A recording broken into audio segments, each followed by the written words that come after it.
as good a time as any to mention that it appears I might have long COVID, and I'm very foggy and spacey, and not the usual. So, And tired. I'm And really tired. yeah, Yeah.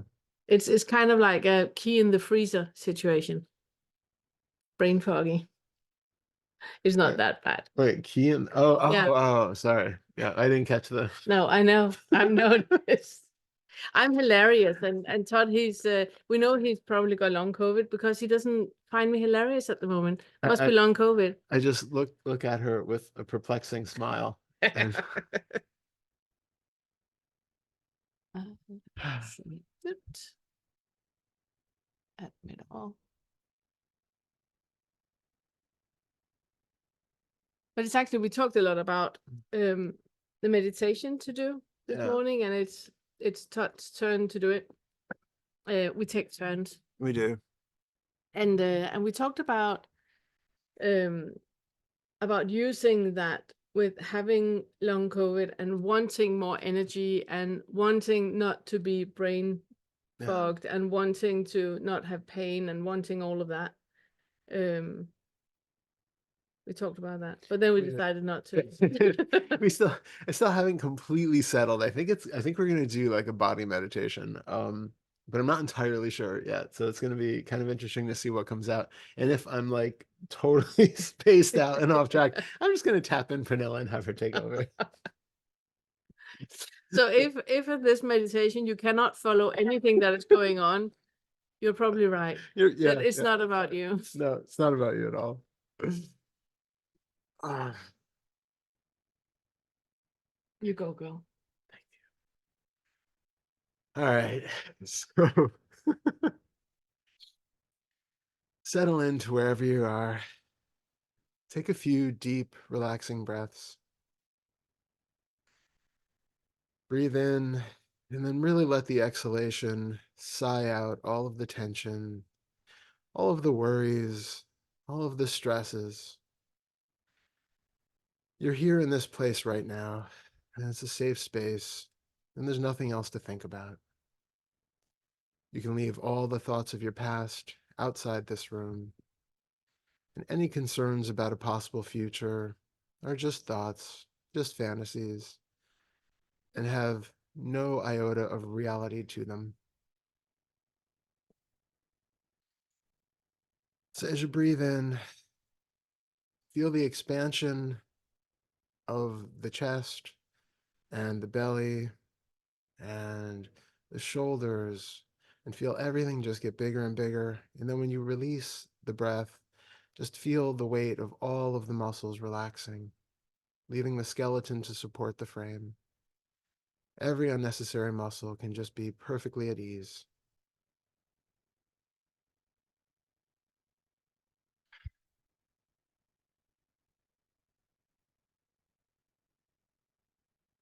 And feel as though your head is being supported by a thin filament from the sky, or some sort of balloon filled with helium, that's keeping it suspended with no weight.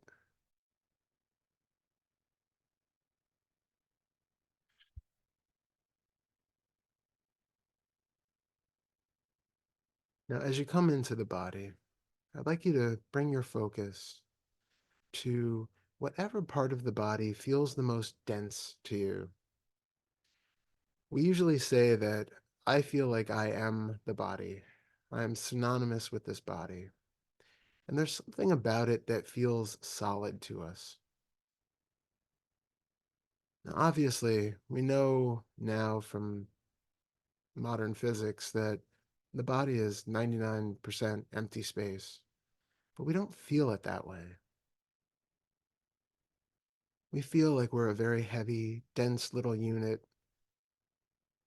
having to sometimes fight its way out of the bed in the morning and using all its willpower and all its intention to drag itself around the house, to go to work, to come home, to make dinner, and then eventually to drag itself back to bed again to do it all again the next day.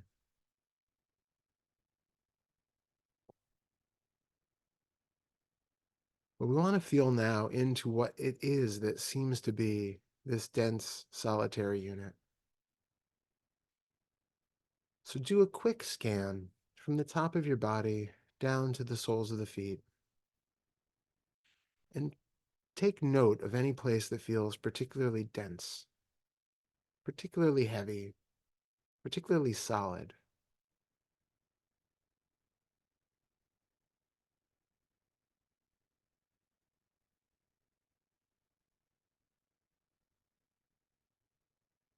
Hopefully you have a sense of something right now that feels particularly heavy. And then I want you to scan from the top of the head down to the soles of the feet one more time. This time, say the word I, or me, or your name, if that works best for you. And I want you to find if there is any correlation between the spots that light up or jump out to you when you say I, or me, or your name, and the ones that feel heavy and dense and solid.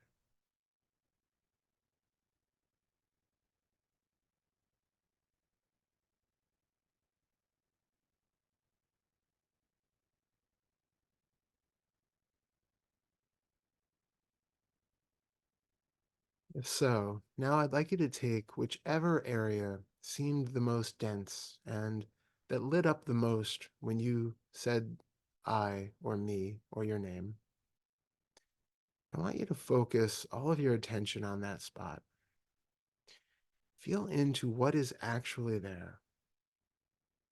If it feels like a solid, dense rock, you know that there probably isn't a physical, solid, dense rock in the body, but we don't really question what it actually is that we're experiencing. So I want you to, using your attention, which is a combination of internal mental image and very clear felt sense, a very clear feeling of the felt sense in the body. And I want you to have a clear image of what it is that you're feeling in that dense place.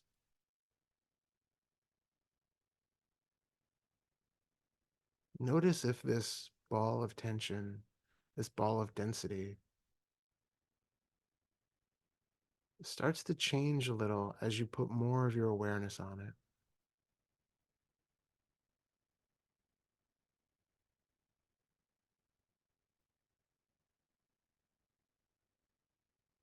Notice what it is that makes something feel dense. Is it because there's a subtle comparison to the spaciousness that's right around it?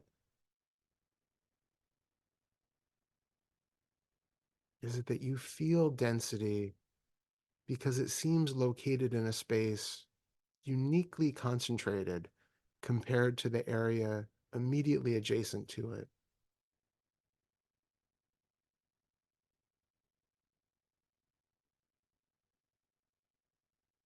So very gently comparing those two, take note of what is the difference between the seeming open space around that dense sensation and the density itself.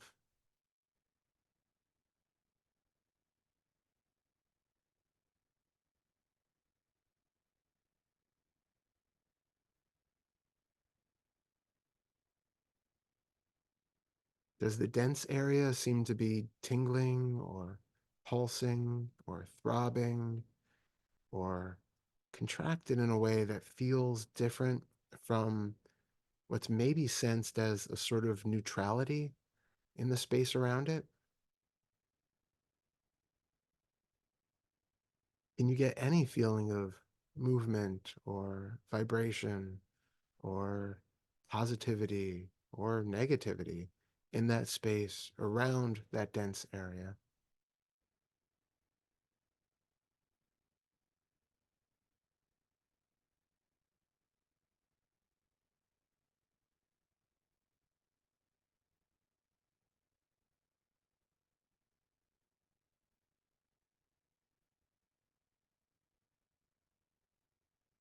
So we know that something feels somewhat different in the density versus the openness surrounding it. But what are we actually feeling in that dense space? You can start with labels like tingling, buzzing, pulsing, vibrating, but those are just labels. Those are ways that we might describe it to someone else, but they fall short of encapsulating the actual experience. So don't worry about using any thoughts, any labels, any words, or even any images really to describe it.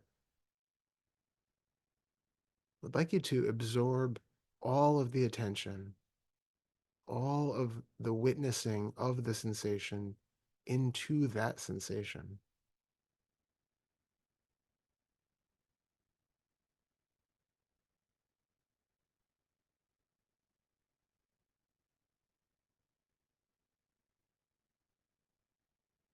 Take note of how it changes as you are absorbing the seeming witnesser into the sensation itself.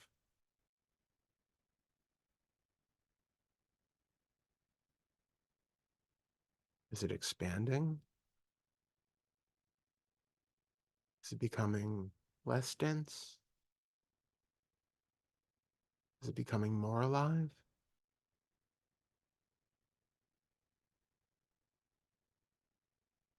Is it becoming neutralized? You may experience things different from the person sitting next to you, and that's perfectly okay. Just get very curious about what your experience of density is.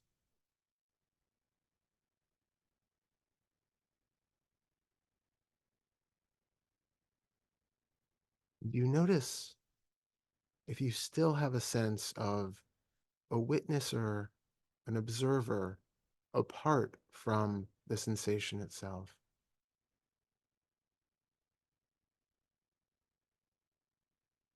If that spot initially felt like the locus of you, the midpoint of your experience, then how can there be something separate from it, taking it in and observing it? Can an eye see itself without a mirror?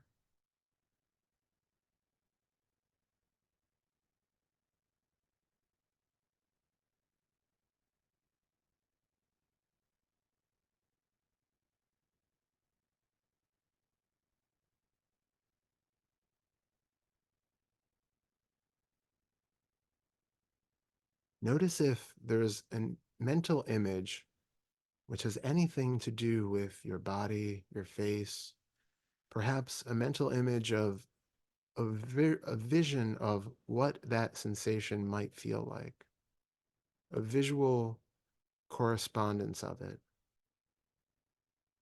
and see if there seems to be a sense of distance that is implied by this picture that's appearing somewhere in the mental field.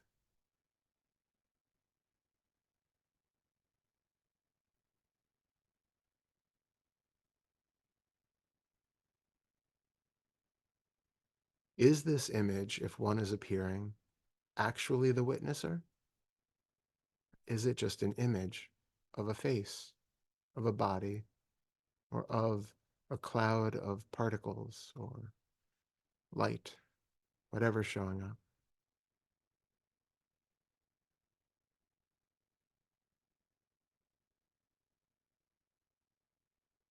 If the thought is recognized as a thought, then the thought cannot be the thinker. What is being seen cannot be what is seeing. We're still implying a duality here.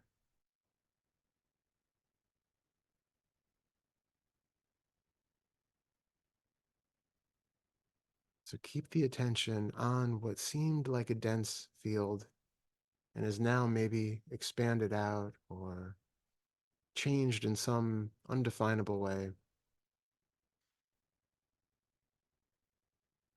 and see what in your experience seems to be separate from that field.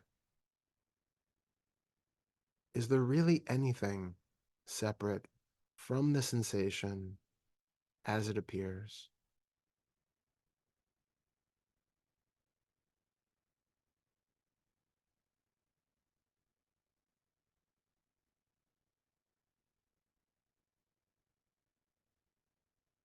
If you get a feeling of a watcher or an observer or a sensor or a subject separate from it, dissect that experience. See whether it's showing up in a felt sense in the body, perhaps somewhere in the back or somewhere in the head, someplace that gives the indication that I am here and the sensation is somewhere separate from it. And just notice what's there. Notice that it's just two feelings of sensation appearing in the same basic sense field. And if you have a mental overlay that is giving you an image of yourself somewhat separate from the sensation, recognize that that is also not you. That is just an image appearing in this same space as the felt sense. And if you hear my voice coming out of the speaker, and there seems to be a distance between the one hearing the sound, the idea that there is one who is understanding the words, translating them into something meaningful, and that that is all separate from this feeling of density or cloud of sensation.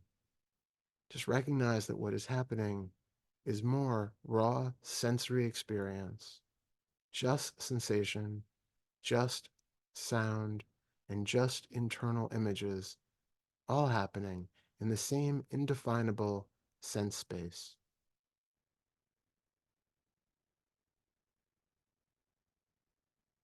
Can you find a you, a subject, a witnesser, an observer in any of those parts?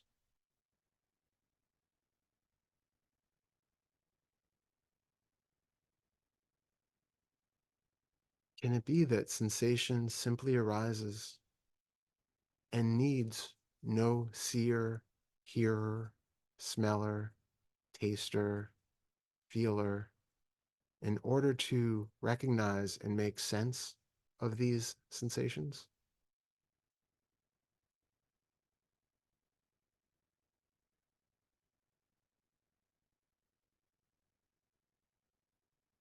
Can it be that there is no distance between the physical sensation and the recognition of that physical sensation? Because it is all one in the same process.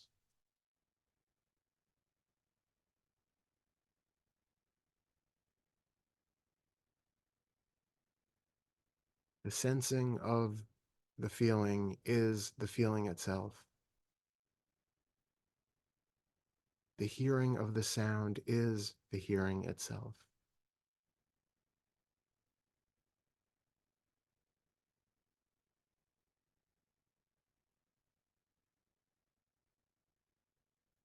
And there's no separation between any of it.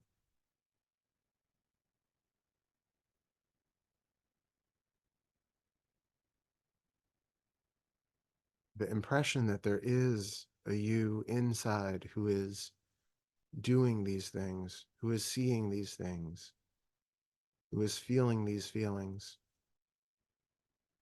that's an unnecessary mental layer.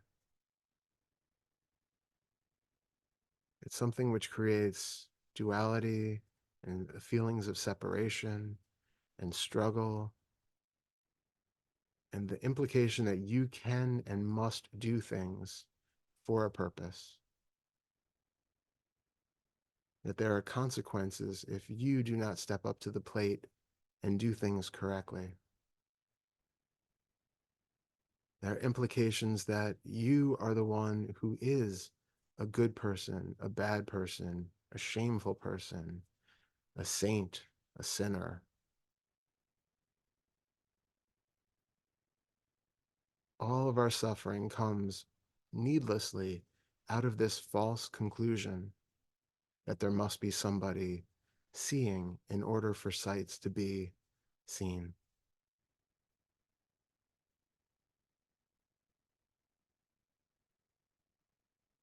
It's a problem with our language, but there's no problem with the actual appearance of anything.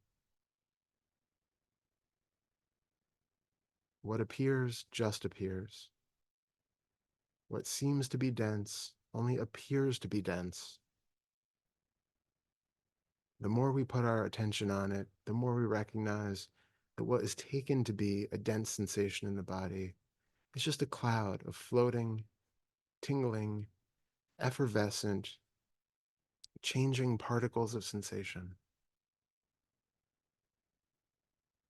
What was taken to be the locus of a me is just a thought overlaid on a cloud of sensation.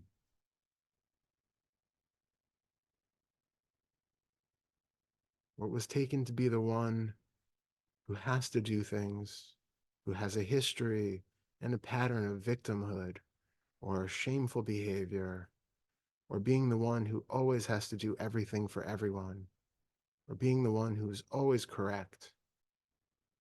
All of that is just a mental overlay that has no reality and bears no relation to anything going on in the body or in the sense fields.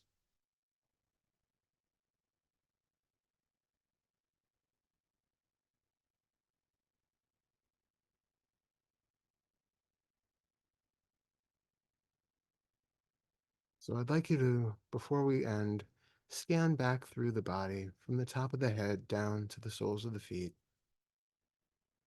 and see if there's any place that lights up when you say I, me, or your name.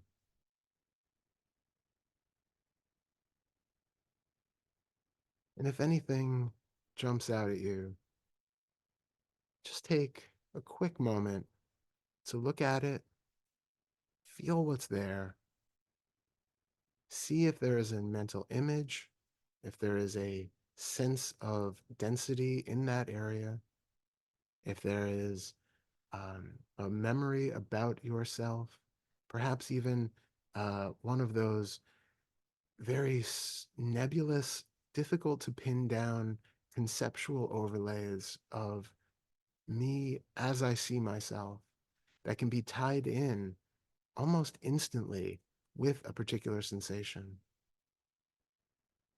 And just recognize it for what it is. Let it be there, and then come back to the feeling of the spaciousness around that density. And recognize that if you can sense it, then that density is no more you than the sensation around it. That there's no more validity in the idea that I am located behind my eyes, or in my chest, or in my belly, or in my right big toe.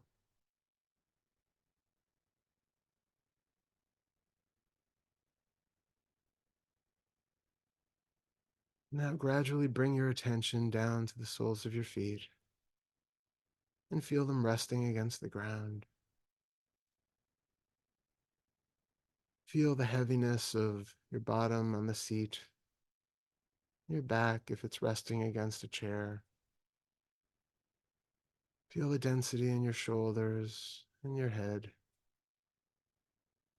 Coming back into the body, but also recognizing that what we take to be that heaviness and that density, the solidity, is just an illusion that makes it easy to navigate a world of objects.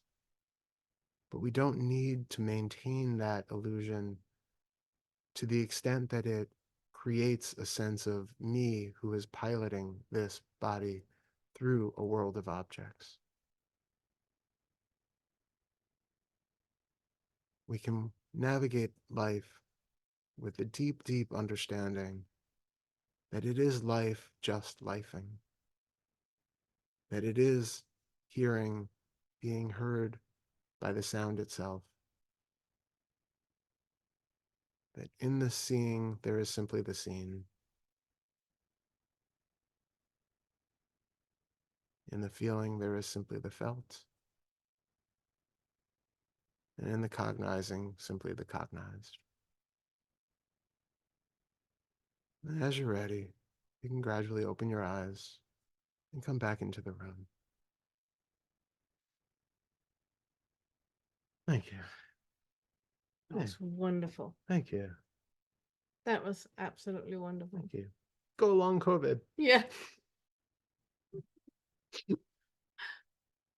That was wonderful. Thank you so much. Yeah.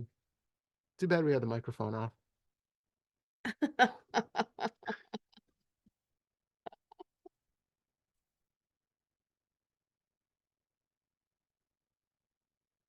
That's really, really good. Thanks.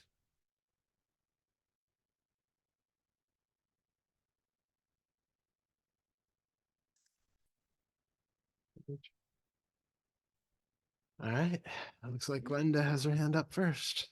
Let me pin us. And find you, Glenda. And I do not see it. There it is. Add pin. You're pinned. Hello. Hello. Thank you, Todd. That was gorgeous. Yeah. And it felt like an extension of the video you put out this morning, the Letter to Nowhere. Thank you. No one? Yeah, Yeah. that was a fabulous video too. Thank you so Yeah. much. And I'm going to have a request. If you could cut that meditation you just did and put it separate, I would love to be able to do that more often. Thank you so much. Yeah, I'll absolutely do that. Thank you. Yeah, and it also reflects what's going on. So I asked Pernille a question on Friday. Oof. And I thought the question was really light. So I had asked her, how does prayer or speaking to the high or requesting help from the higher fit into the fetters? Yeah. And she gave a beautiful answer. And it was very kind and gentle. And my emotion is more joy and gratitude. And what's happened is there's this subtle shift, which has surprised me. So subtle. But it's like I've given up my idea that there's something higher, that there's a God. And now what surprises me is there's more relaxation in the body. There's more presence here. And I had thought it would be different than that. I would be scared if I didn't have something to pray to or ask for help to. But, for the first time, I'm feeling present. I'm feeling here with a greater strength to be present to the reactions that are arising. Yeah. And the mind thinks because I'm more present, these reactions shouldn't be happening. And, this morning I had a huge reaction over something. And so as I was in the meditation, all I could feel was this heart pounding, vibration, nervous anxiety, just wanting a resolution to this reaction. And I really began to see that this is the way, this is a program. This is the way it's always happening. Exactly. And I'm not sure what my question is, but it's like,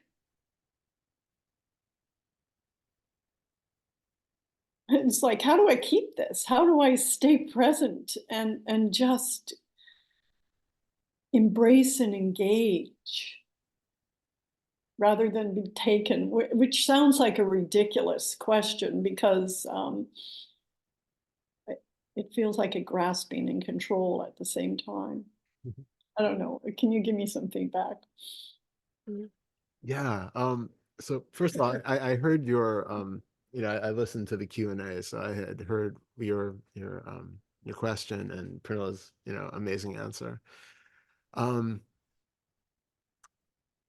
think before I say anything, I also want to preface for anybody else who's listening that, there's nothing wrong with having, as you said, the training wheels or, and even that can sound a little bit derogatory, but, and we're not, Safety net. yeah, exactly. There's nothing wrong with having a sort of safety net, when you need that in your life.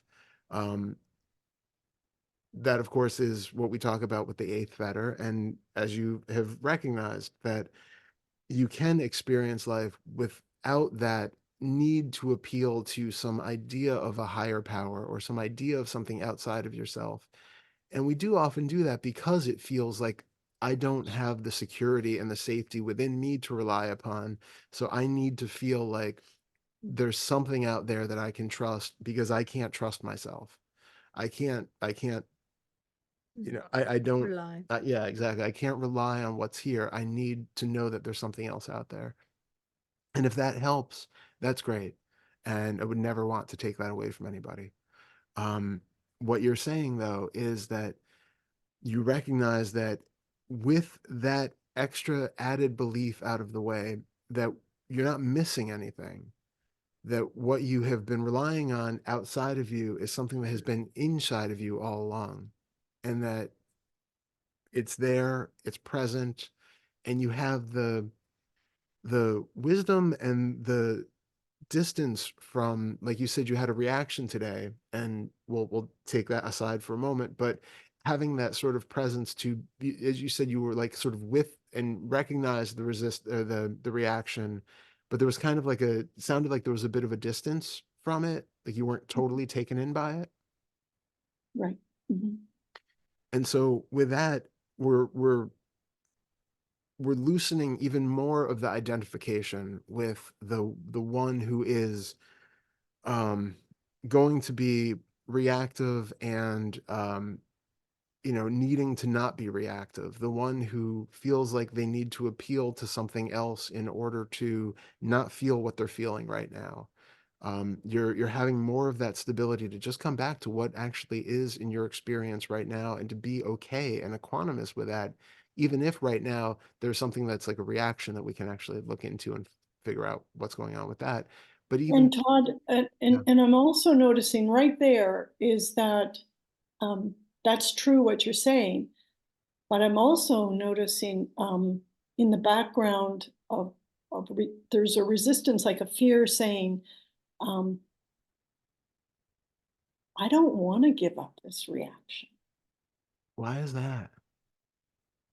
What is the reaction doing for you? It's giving me an identity. Mm, that's well seen. And what would happen if you gave up that identity? The one who is it the identity of the one who is reacting, or is it something particular about that issue that gives you the identity? Do you want to say what the actual reaction was about?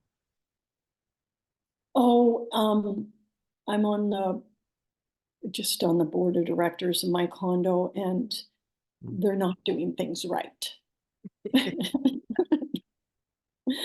It- And my righteousness is all in there, and it's not legal what you're doing, you know. Um, so there's this. Um, it's like this safety issue for me, almost like um, I come from a very abusive background. So it's almost like this board of directors now is the parent, and they're not doing it right. They're keeping, and I have to keep the secret. okay. Um, but the identity thing about wanting to hold on to the reaction it feels like I'm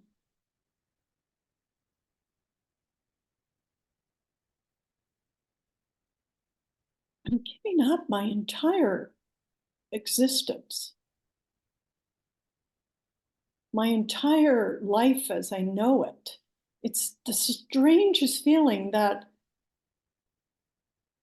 I'm giving up the sense of I have to always think I'm wrong and I always think I'm bad. Mm.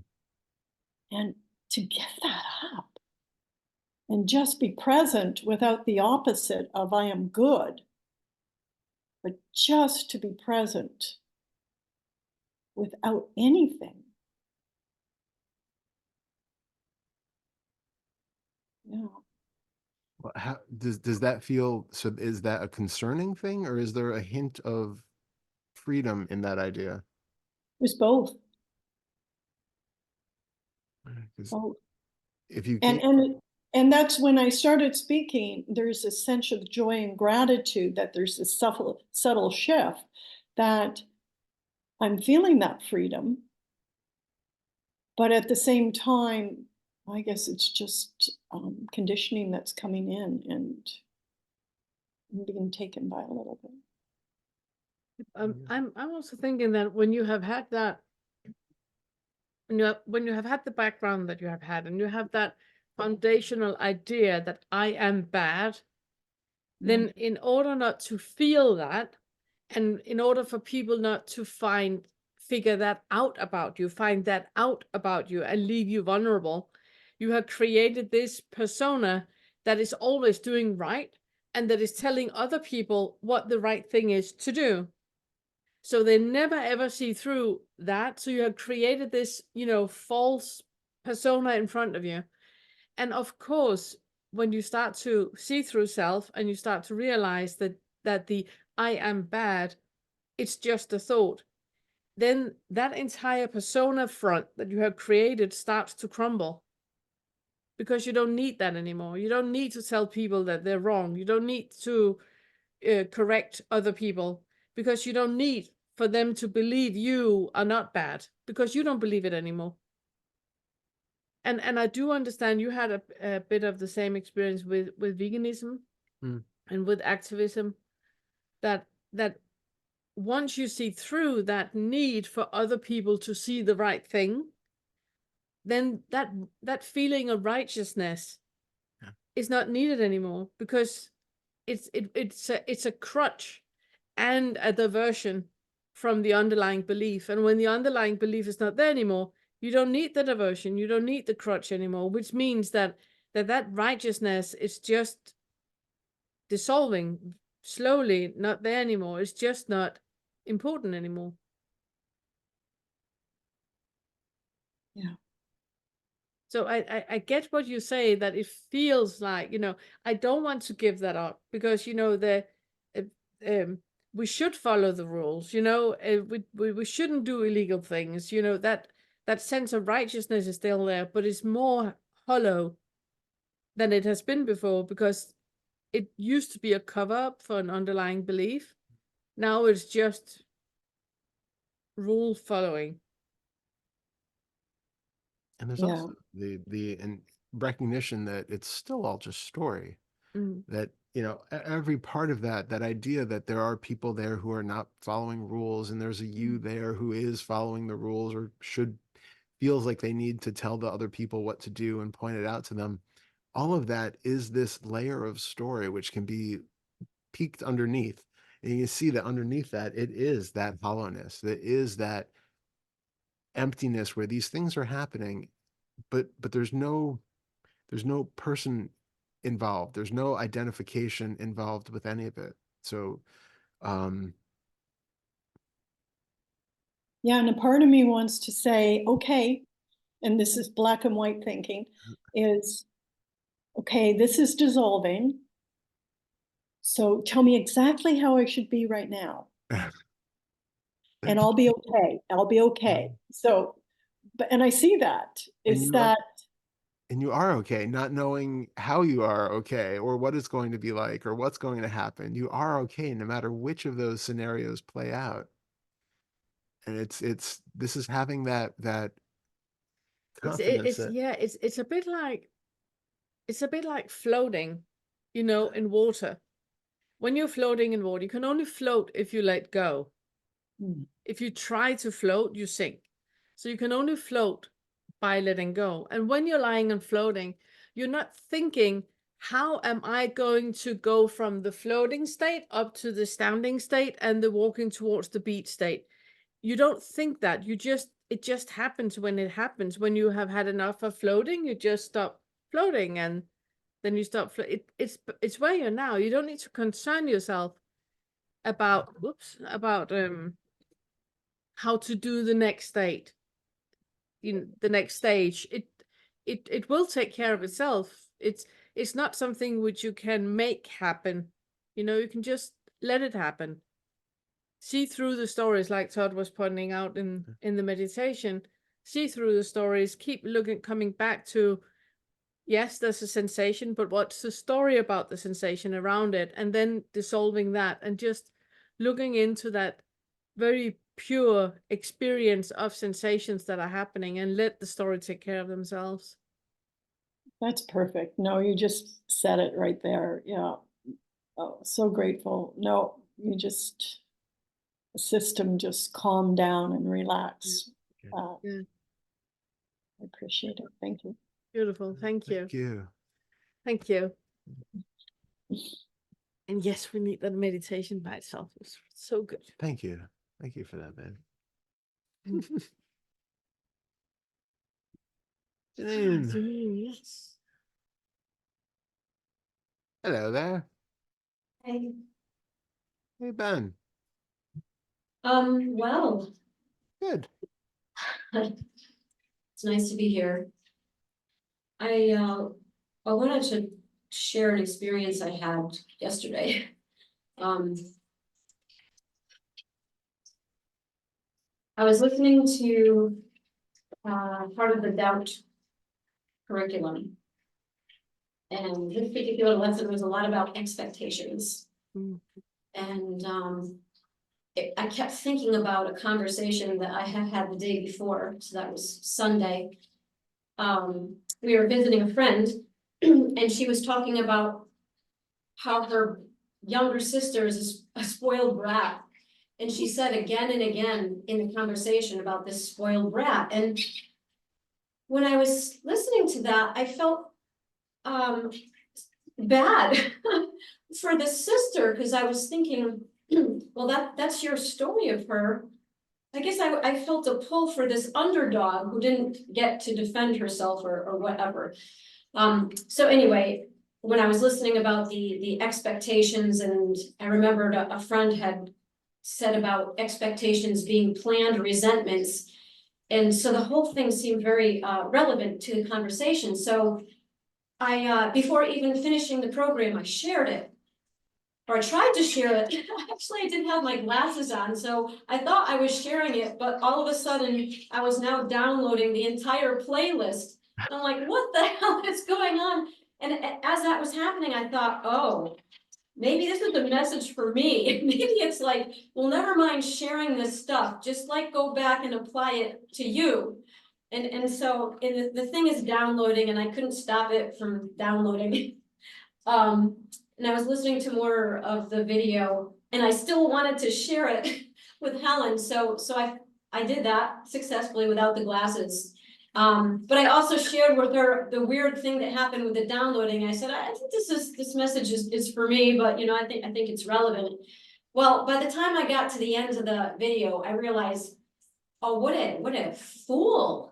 This message is entirely for me, because I'm the baby of my family.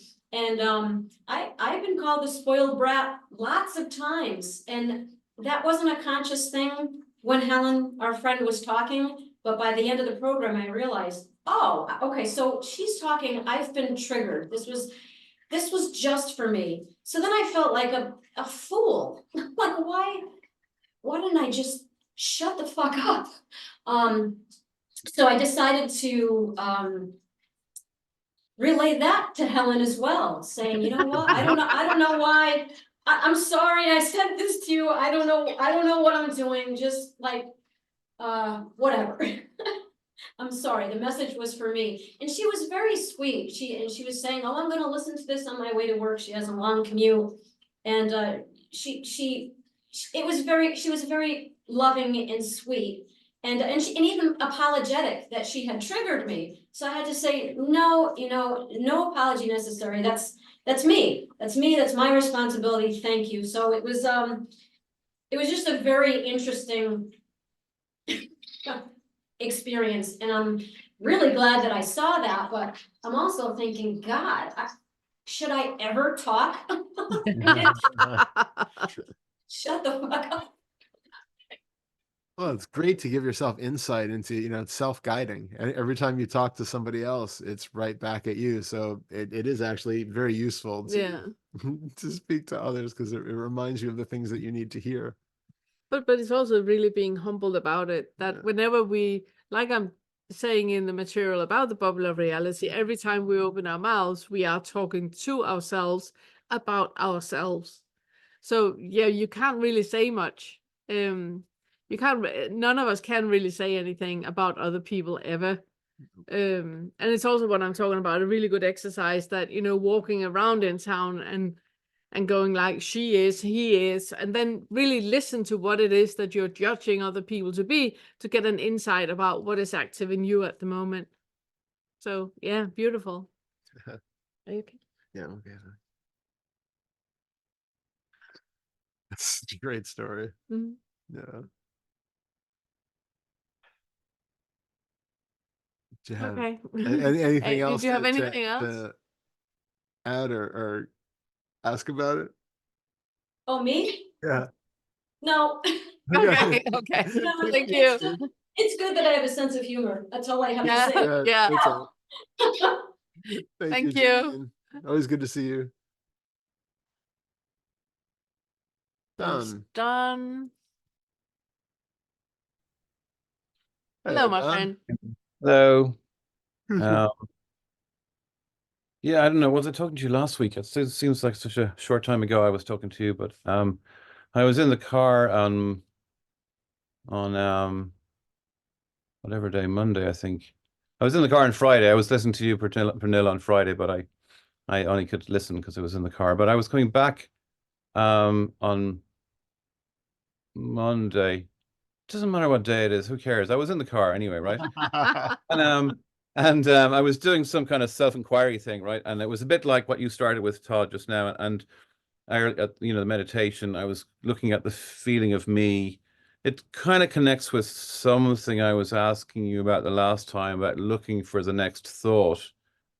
And I was saying something, I was going to ask you about this, Todd. So maybe there's two pieces, or it could be more than two pieces.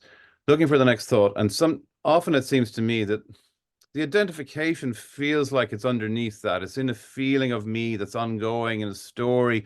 I'm always stories of me and the stories that I don't like, and I'm responding in a feeling. Even if I don't know what the explicit thoughts are, it feels like me.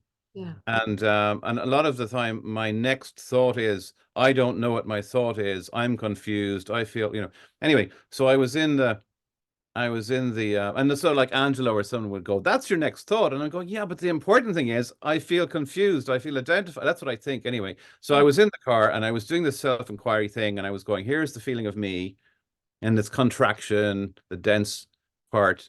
And I'm going, I'm just going to look at that. I've got 2 or more hours or longer. I'm just going to look. And it feels like me. It feels like I'm going to keep looking. And at some point, it'll stop feeling like me, won't it? Because, it's obviously not me because I'm looking at it. And oh my God, it seems ridiculous to personify, but it seemed to be furiously going, no, this is going to feel like you forever. You're never, ever going to see through this. This is going to feel like me. And it's going to and it seemed furious. And the more I looked through it, I shouldn't be doing it while I'm driving, I guess, just almost going asleep, going unconscious. I could feel myself getting confused, just really almost nodding off and waking up going, this is just resisting my seeing through. It's so hard. I couldn't find any space around it. I was just stuck in it, confused and frustrated for hours going, no, I'm going to see through this. And the thought was going, no, you're not going to see through this. Anyway, I'm not sure if anyone has had that experience or what I should do, but I was just going, I'm just going to keep looking. And then it felt like the pattern was going, no, you are never going to see through this. You're going to feel like this. This is going to feel like me forever. And it just felt, frustrating. Yeah, I hear that. You first. So, okay. First of all, I love that exploration.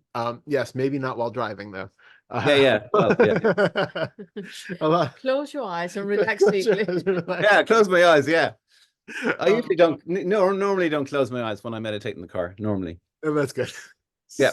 Well, unless you have like a self-driving Tesla, and I guess it's okay. But no, yeah, I love what you're saying about there is sort of and this is what I'm kind of trying to point to a lot too, is that we have the very overt thoughts or the very obvious thoughts. Like if you close your eyes and you think up an elephant eating an ice cream cone, you're going to be able to see an elephant eating an ice cream cone, and it kind of looks like an image. But there is a type of thinking or a type of what we take to be identification thought, which is more subtle. It's more sort of, it feels a little bit more spread out, a little bit more field-like or pervasive. But actually, if you get really close onto that, that too is a combination of felt sense and then other images and other things. Because again, we only have our five senses in the external world, and then our thoughts are only comprised of those same five senses, just in the internalized mental version. So if you have any sort of feeling about this feels like me, even if it's not in that overt, here there's a tension in my chest, this feels like me. If it feels like there's this sort of spread out, vague, another word for it, it's almost like a heaviness or like a thickness of experience that we take to be the identification with the self. But notice that that too is partially in the felt sense in the body. There's uh, an experience of sensation in there, and there's going to be various different thoughts, probably, some of which might be too fast or too almost subliminal to pick up.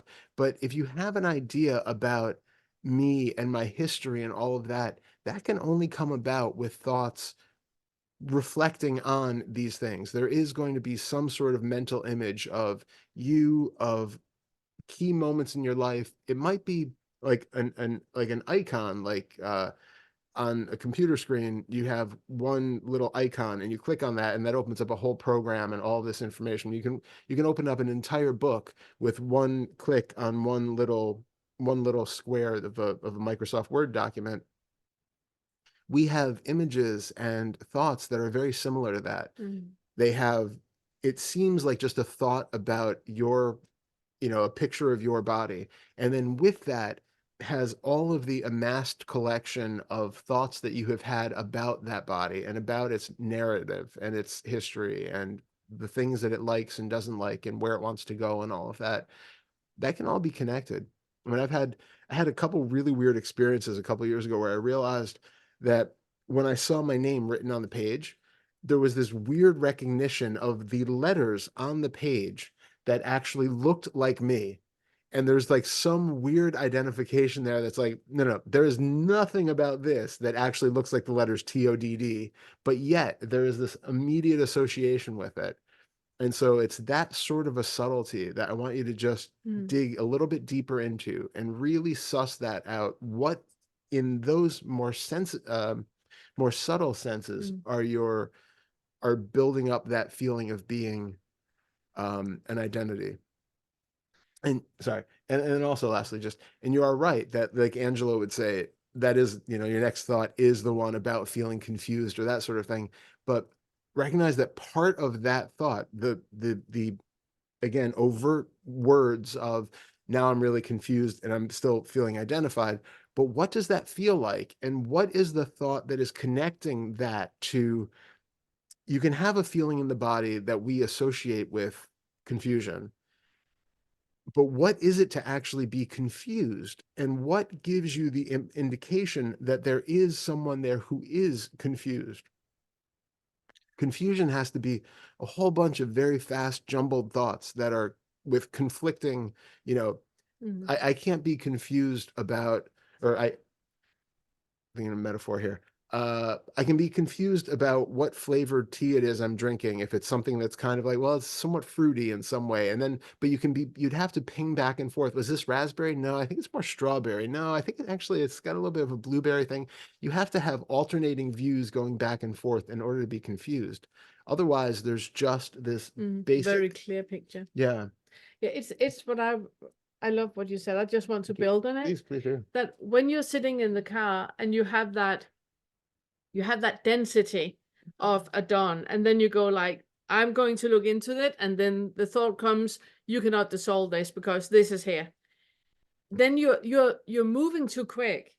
You need to slow down. You need to slow down in it, because like Todd says, that we have the 5 senses, and then we have a thought about each sense.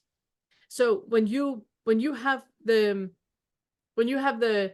there's a density, then slow down. And what is the image of that density?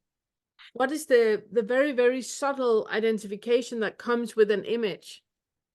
When you have a thought going like, well, this is always going to be there, what is the image that goes with that?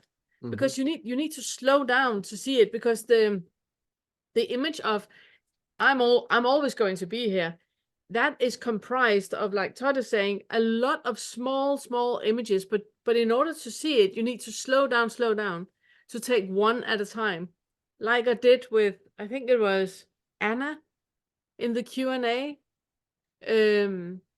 where she had the feeling of being stupid and useless. And then we took one at a time. Okay, stupid. What does it mean to be stupid? Well, then people are not going to like me. No. That's another image. What does stupid actually feel like? So is that what I would like for you to stay with, instead of, like Todd is saying, that with all the other things that come with it, that makes you confused. Because like you're saying, we're only confused.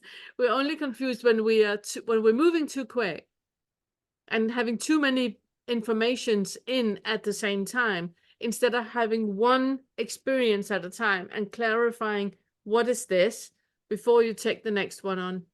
So it's about slowing down and zooming in. That makes sense, I guess. Thank you. Yeah, because actually, I guess I listened to you doing that with Anna. It was interesting. But what was I saying? What I found, I guess, is that when I try this whole thing of slowing down, I don't know how to do that on my own. I think I have to get someone to help me, because it just goes so fast. The amount of, and I get the additional thoughts going, this system of confusion is intentionally confusing me and sending me in 15 directions at the same time. And so to have somebody doing it with me may be essential. I don't know. So what I try to do instead on my own is just go, all of this whole story thing, can I just see this whole story thing and the energy of it as an object and stand outside? Sometimes I can sort of maybe do that for a bit, and sometimes I couldn't, like the other day. But I don't know if I can. I don't know if it's, well, this is my conclusion for now. My interim conclusion is I can't slow down on my own. I'm not sure if I can. Because it's just the amount of energy that seems to be in the distraction in every flipping direction, just seemingly wanting to stop me from seeing. And maybe that's wrong, but it seems like that. It seems to want to stop me from seeing through it. It will send me in every direction, and it feels like it's unending, the amount of directions I would go in. So I feel like I'd need somebody to do it with me. I don't know if that's true. I'm not trying to minimize your experience or anything. Yeah. Is all this a diversion? All of what I'm, yeah. Might be.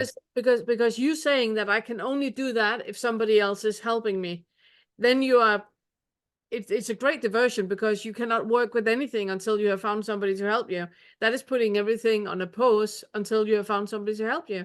That can be 14 years from now. Oh, I know. I mean, I don't have anyone to help me most of the time, so I just try to get on with it, But but every now and then I could ask somebody to help. But I know I haven't put it off until then. I just don't know if I can do it on my own right now, but I'll keep trying to. But when people say slow down, I'm like, I don't know what you mean by slow down. No, you're not answering the question when I'm asking you if it's a diversion. All right. Tell me what it means. Maybe I didn't understand you. When you have a feeling, no. Not touch me, I can't think. Sorry. It's my autism, I can't think when you touch me. when you have that feeling of confusion, Hmm. instead of focusing on wanting to unravel the confusion, what is the confusion diverting from? What is underneath that? Who would you be without that confusion? What would be underneath that? Oh, I don't know right now. One of my favorite questions to ask people is, if you were wise, what would you do?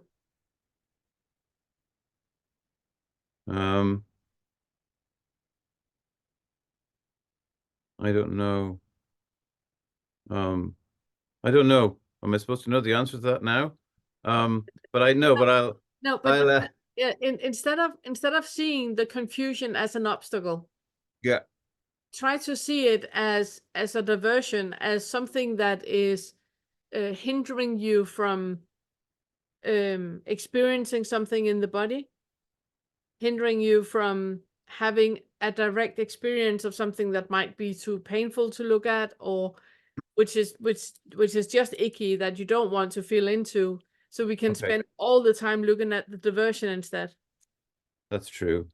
Yeah, thanks for reminding me because I have been reminded about that recently, and I can tend to forget sometimes to feel the sensations instead of looking at that stuff. That's Yeah, true. yeah, yeah. Yeah, yeah, So that makes, into the body instead of trying to be cerebral about it. yeah. Okay, yeah, yeah, that makes sense. I can try that the next time. Thank you. Yeah. Yeah, amazing. Other two quick questions too. One, do you find that you have this also when you're trying to do this and not driving? Because, you know, I mean, there can be also a self-preservation thing of like, no, stay awake, stay aware, Oh don't. yeah, yeah. No. I know I do. I just happen to be in the car. No, it's yeah. I find this kind of energy, seemingly energetic, Yeah. thing to get me, oh, yeah, to divert me and stuff. That's yeah. That's just I happened to be driving, but I do it when I'm even when I'm not driving. It's like that. Yeah, Right. there's a lot of energy that seems to want to drag me away. Well, and then Yeah. the other question is there, do you have a sense of fear about the process? Is it a fear that is dragging you away, so to speak? Because Oh, maybe yeah. I It is. Mm. there was well, there was, I may have said it to you last time. I didn't see it yesterday whenever I was doing this meditation. But it's something that Glenda said. It reminded me. Sometimes I have this experience, and it's like this thought that says, "I can't do this. I can't do this," over and over. I can't do this. I can't disidentify from this. I don't have permission to whatever. And then after ages of seemingly hearing this thought, "I can't do this," I hear the thought, "I don't want to do this." Mm. I don't want to disidentify from this because it gives me something. It allows me to identify with as the person who complains about this problem or something. And without this problem, I'd have nothing to complain about, and I would have no one to talk to, and I'd Yeah, be left yeah. on my own. Things to say. And Yeah, it sometimes feels like that. That the excitement of dropping the problem sounds fantastic, and then the prospect of dropping it makes me feel like, oh my gosh, I'm completely alone in the universe now yeah, because everybody I know is in my head. yeah. It's really good getting into that. Oh my God, I'm completely alone in the universe, because that fear, when Todd asked you about fear, immediately you took your hand to the chest, Mm, which indicates that he's probably spot on when he says that. mm, So if you dare to sit with the feeling in the body of, can I be in a body that's completely alone in the universe? Yeah. And then see what comes up. How old are you when that feeling was there the first time? And now when you're an adult, can you, instead of being in the horizontal line, can you be in the vertical line and be with that done, that first time experience to be all alone in the universe? Can you be, like we talked about before, the adult in the room, the one yeah, that is sitting with the sensation, with the bodily sensation of being fearful and all alone in the world? Can you experience that now? Can you be in a body where that is an experience? yeah. Okay. Yeah, I'll try doing that. Yeah, Amazing. Looking forward to thank you. hearing next Yeah, chapter.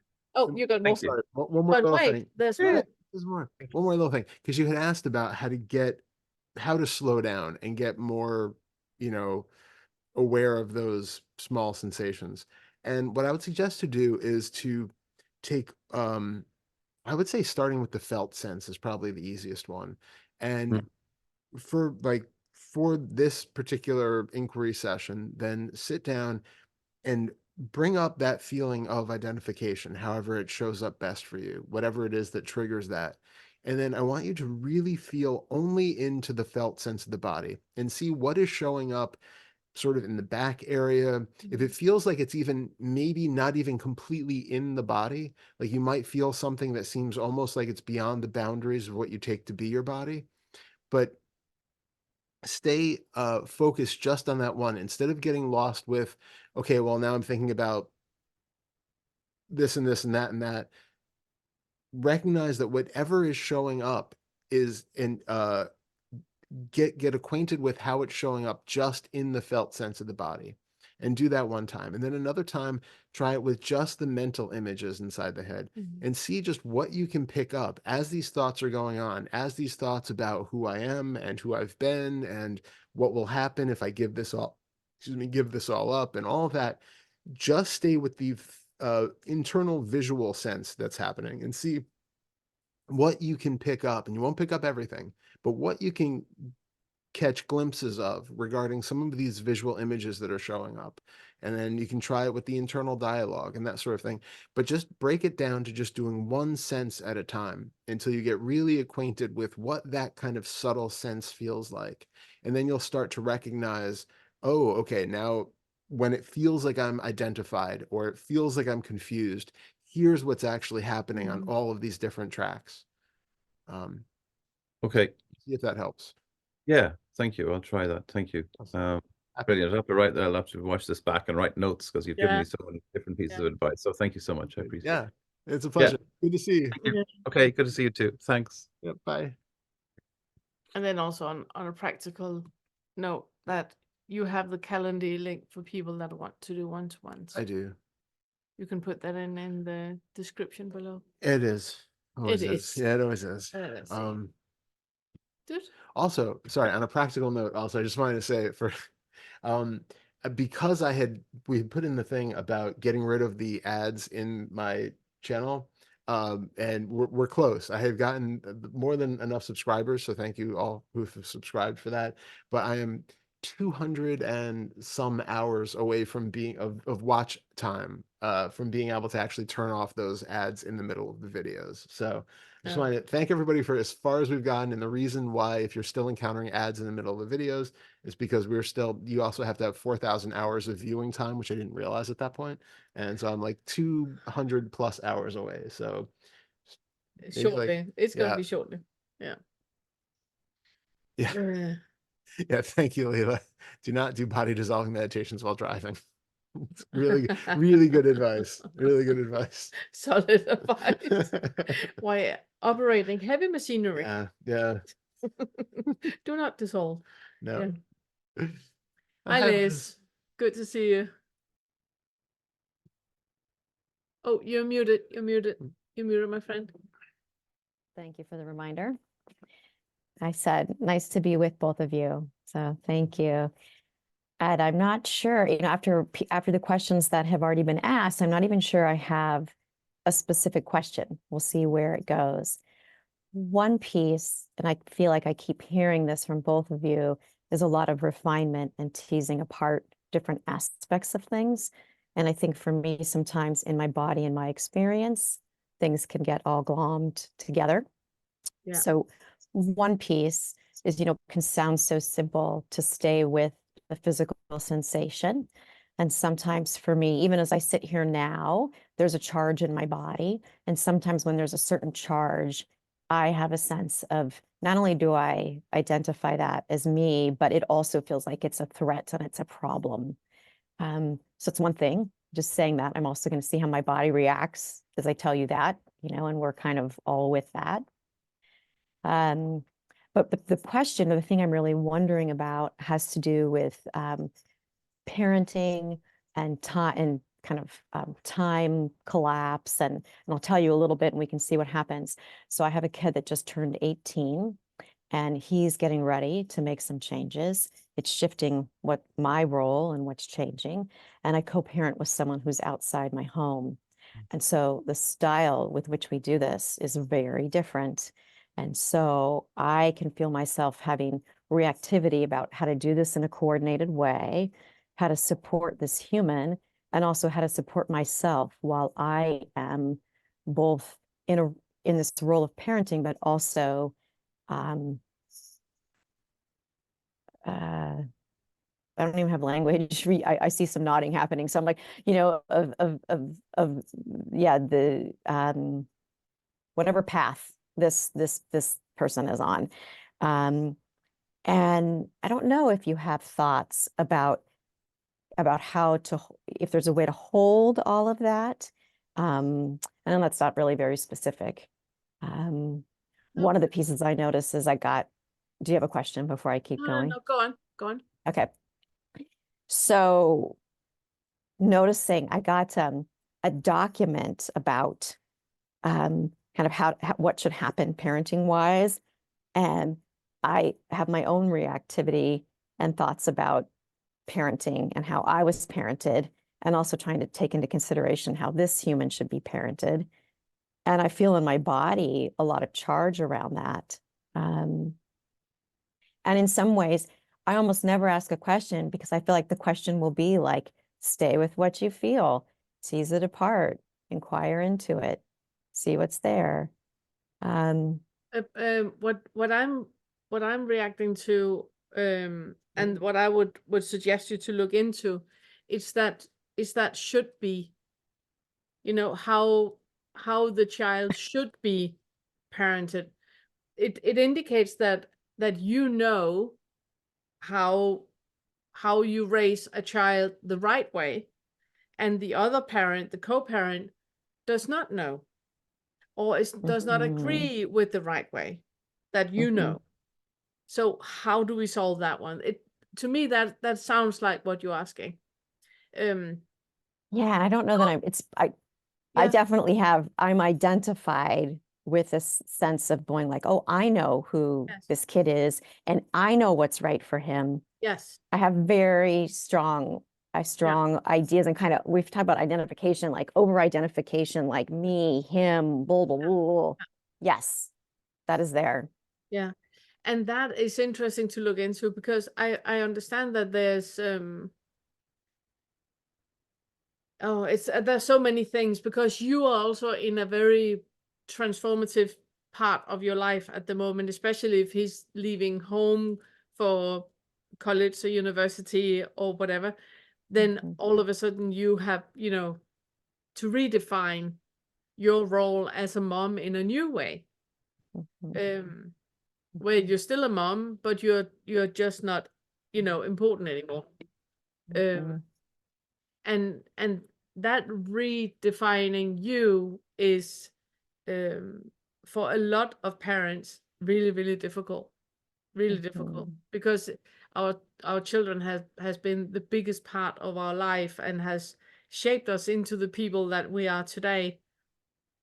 And redefining that is difficult, because we don't really want to. We had them for a reason. We love them, and we would like to keep them at home until they're 75. But yeah, it is a difficult one. But that is the one that I would recommend you to look into. A bit like what we talked with Don about, what feeling into what is the fear underneath it.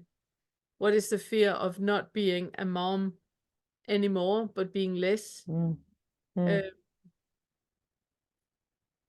is one part of it. The other part is the relationship with the co-parent.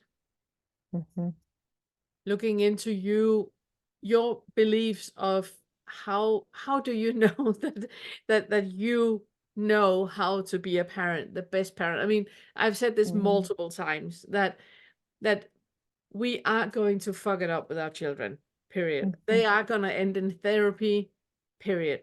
And they are going to blame us for lots and lots and lots of things. It's just how it is to be a parent. And it's one of the signs of you being a good parent, that you go like, you need therapy, let me pay. That's one of the best things we can do for our children, is pay for therapy. You do not know what the right thing is to do for your son. And I guess I don't, to absolutely, and part of me really knows that. I feel like I don't know what but I feel like I am identified as this idea of like, you stay connected, you talk about it, you admit when you make a mistake, you say, I'll follow your lead. You know, I have all sorts of ideas in that regard. Yeah. But in terms of what he should do or what should happen or how it will go, there's a lot of me that's like, I don't know. Mm. And part of it is like trying to be pinned down to this will happen by this date and he will do this and this will happen and da da da. And I'm like, I don't know if that's gonna happen. No, you can't do any of that. I'm still on about the co-parenting and the should word. That there's something in there which is really making your life really, really difficult.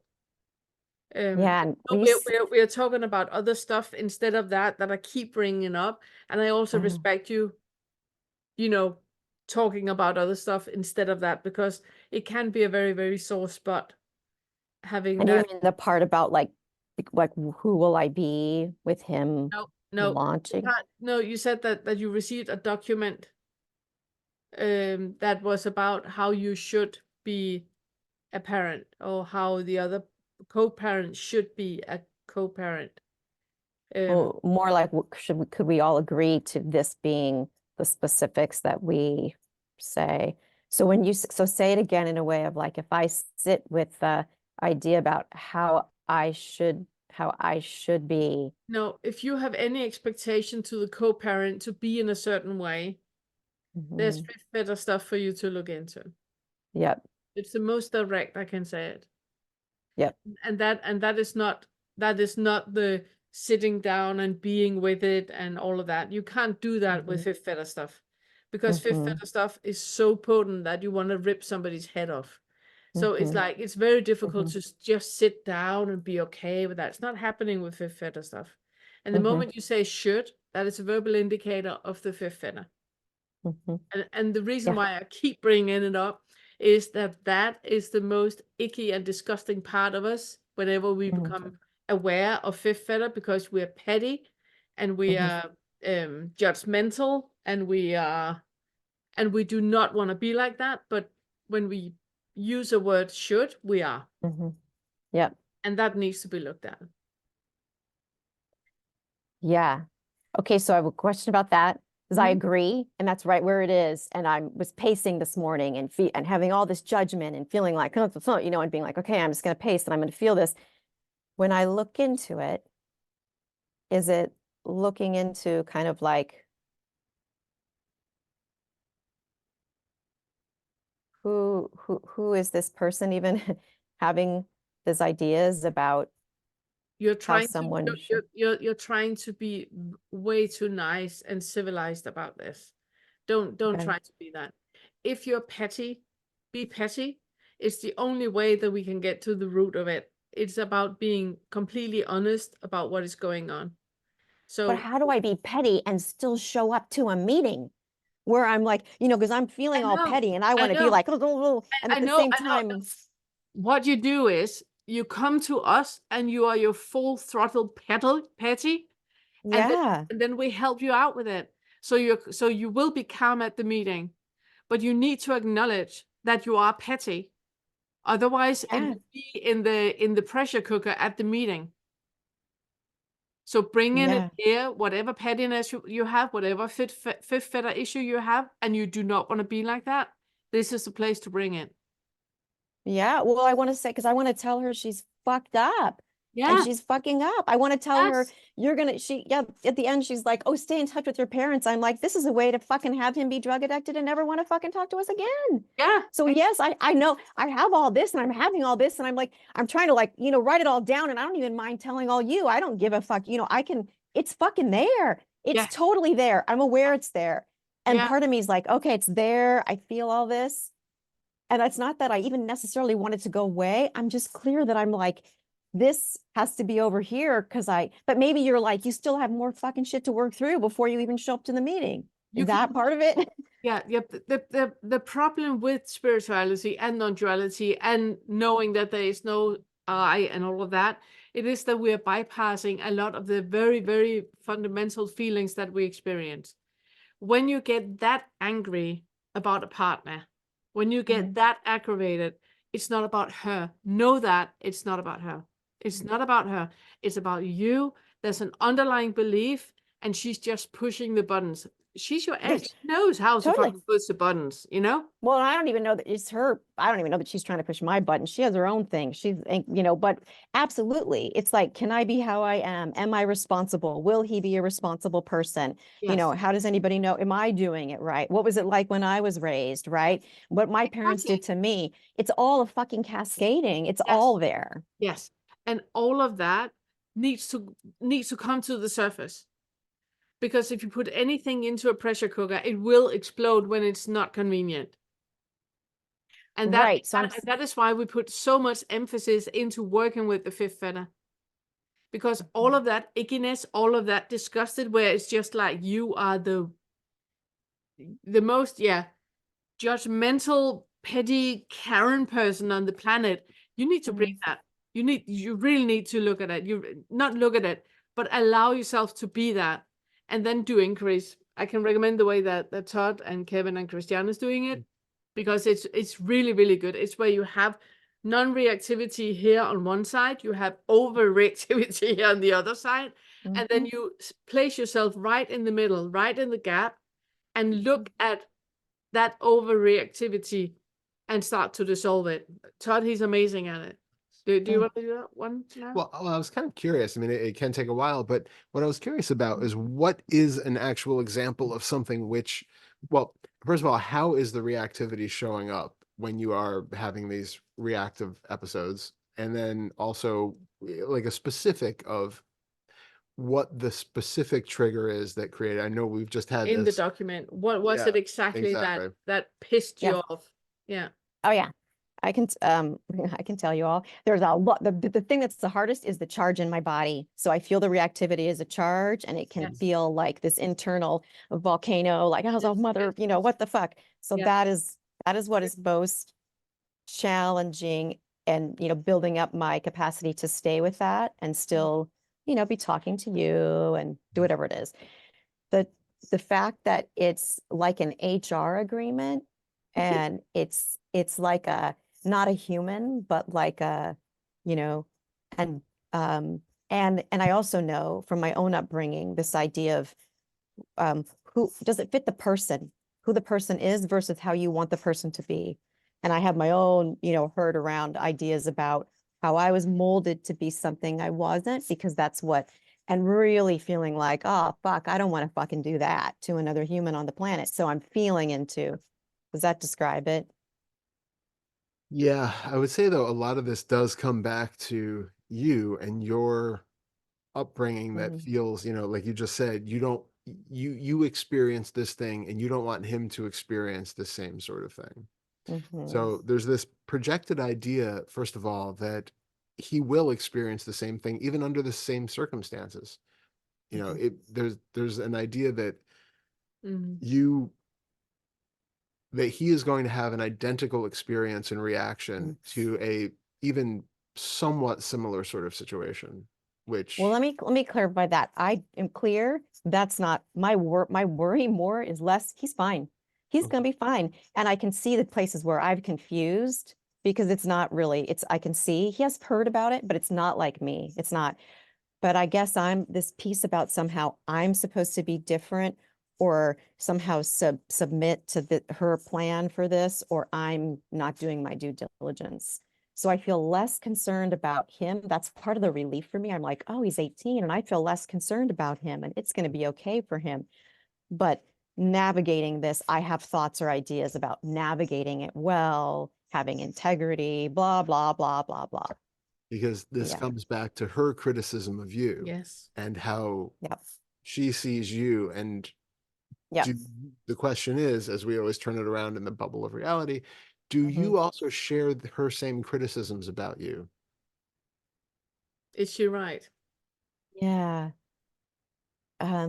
There's a piece, like there are some pieces, Like there's a lot where I'm like, oh, it's not quite right about that. But the idea of like fiscal responsibility and how to support a person to be fiscally responsible, there's some pieces that are, yeah. But the spirit of it, I'll be like, I'm not doubting those pieces because I'm like, yeah, we need to have some of this, but the spirit is the part that I get really distressed around. Is And like, yeah. Oh, go ahead. yeah, and the Yeah. spirit of it is that is you attaching a meaning to something that is not there. It is poking you in a place where you read something between the lines, where somebody else is not reading that between the lines, and that is the part to be curious about, because that is telling something Uh-huh. about your underlying belief that is only in you, not in anyone else.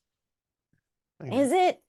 Because I'm like, I feel like other people would be like, yeah, I'm like, is it? Well, Or is it just that the people I know would be, some people would, but so because they have a similar underlying starting point.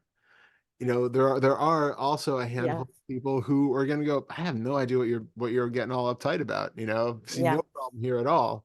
yeah, And those are people who don't come from that same starting point. yeah. And also when you say, is it just the people that I speak with that really see the issue in this? But probably because we tend to surround ourselves with Right. people that With have the the same people who starting agree. point as we do. So Yep. so it's really about where you feel that is that tone in it that just pisses you off. That's your Mm, ears. The ears are attached to you. You hear something which is not there. But yep. it's poking on something what is relevant for you to look into because it's part of your underlying belief and part of your starting point. Yep. Okay. Thank you. I feel that when you say that, I can feel, yeah, Do you yeah, want to unravel it? yeah. If we can, or if that's, yeah.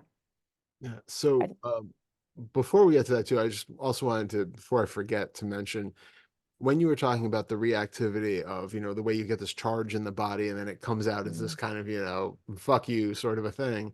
Mhm. Recognizing that the fuck you part of that is actually the reaction to the charged feeling that's coming up. Yep. And so that Yep. that charge is sort of the first dart at this point that's hitting because of some sort of connection where you have this inherent belief that's being triggered or activated because of something in there. So now, when you were saying about, how did you put it? Well, as you were saying, what is it in that? How did you put it? Oh, how can I help The you? the the when you were saying to her about The wording in the document. yeah, but I can't Like, remember the what word is that it? you used. Yeah, because I Like, want kind of like, what is the thing that really gets me, or really, is yeah. that the piece of it?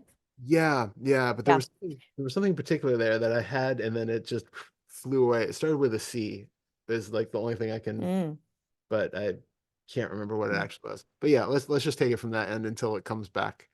Um, mhm, so yeah, what is it about the actual wording in the document that points back to something in mhm. your perception of how you took it to mean something more than what it really was? It's so hard for me to let go that it's not more than what I thought it was. Like, I Okay. feel right there. I'm Okay. like, are you fucking kidding me, Todd? Like that, Uh-huh. it's really so. So say that one more time and let me see if I can do Yeah. anything with that. So what is it exactly in the document that you hear as meaning something more than it would to somebody else who's reading it? There's something about you particularly that takes offense to this in a way that not everybody on the planet would. Yeah. I'll tell you what it feels like. Where's the person? Where's the humanity? Where's the relationship? That is the piece that I can almost feel tears when I say that. Good. Yeah, that I'm like, where is the humanity? Something like that. Something about So stay with that. Why is that a big charge for you? This feeling of lack of humanity.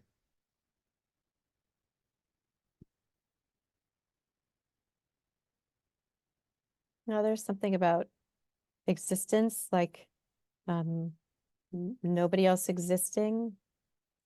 But then, yeah, so what is that? Say that, what is the humanity? What is that about the humanity? Is it about protection? Yeah, and it feels like it probably goes back to a very young thing inside both me, and then somehow on me and, behalf of my son, like, I Yes. get to exist as I am. I get to exist. I get to be me. It's like fighting for existence. So it's also protecting him and him having an existence. And if you don't read between the line and see that his protection is actually on the line, then he will be vulnerable and, Mm. eaten by the wolves. Just say that one more time, because I could feel only part of it go in. Yeah, I'm thinking if it's because the way you're reacting is as if you are under attack. Absolutely. Like that's what the threat, I was like, where's the threat, Yeah. Eisman? Like, here I am. Yeah. Yeah. Which means Yeah, that it feels like a, that what you're projecting onto the situation right now is an experience from your life where you were under attack. And Mhm. right now you're trying to protect your son from being under attack. And you do not understand why your ex cannot see that wording the way that she does. She's putting you in a position as if you would, put your son under attack, as if you would leave him, without any kind of protection. yeah. And I don't even necessarily think she's doing that for me. I don't think I think that. Um, but I feel like the opposite thing's going to happen. And part of me is like, I don't want to even fucking educate you about what's happening here. Because the very thing you think you say, stay in touch, he's going to be like, screw you. Why would he want to stay in touch with you with it? So but there's something, right? There's something where I can tell it's like, oh, it's me, and that there isn't a threat, but I'm like, I feel like there is, May I ask, just to clarify, is it about her writing that he is in the document now legally bound to be in touch with her, like once a week or something like that? Is that what is Yeah. pissing you off? I'll tell when you say that's helpful to have you say that, it feels to me there are kind of 4 parents working on this. And I think her thought is she'll write this document, maybe we'll adjust or whatever, but all 4 of us will sign it and hand it to him. And I have no interest in handing him a document No. and signing. And so there's a part of me that's almost like terrified. Is that okay? Is that, okay? And wanting to be like, I hear your concern. I share those concerns, but I'm not going to go about it like this. So I feel like, oh, What is it gonna solve handing him a document? good question. It won't. It isn't, but somehow it's like a feeling. I think for her, it's a feeling of like, look what we did. We've done our due diligence, and now we can hold him accountable. So And I'm can you be compassionate towards her feeling that unsafe with letting go of her son? That yeah, she needs for him to sign a document saying that he will not do drugs or be promiscuous, that he will never ever drive too quick, he will always put his seatbelt on. Can you be compassionate to a mom that has that much difficulty in letting go of her son? I'm so in conflict. I'm like, yes, no, yes, no, yes, no. Part of me is like, I've done my fucking time with her, and it reminds me of my mom. I'm like, yeah, You don't fucking, have to sign anything. I know the compassion piece. Part of me is like, I don't even want to have compassion, even though I know that's ridiculous. Part of me does, and part of me, it just wants to be angry. I'd rather be angry and not feel the pain of that. So what would you be missing out on if you let go of the anger? Did she do you wrong and you are still super resentful? And if you Yeah. let go of the resentment and the bitterness, then you will never ever receive the healing that you are entitled to.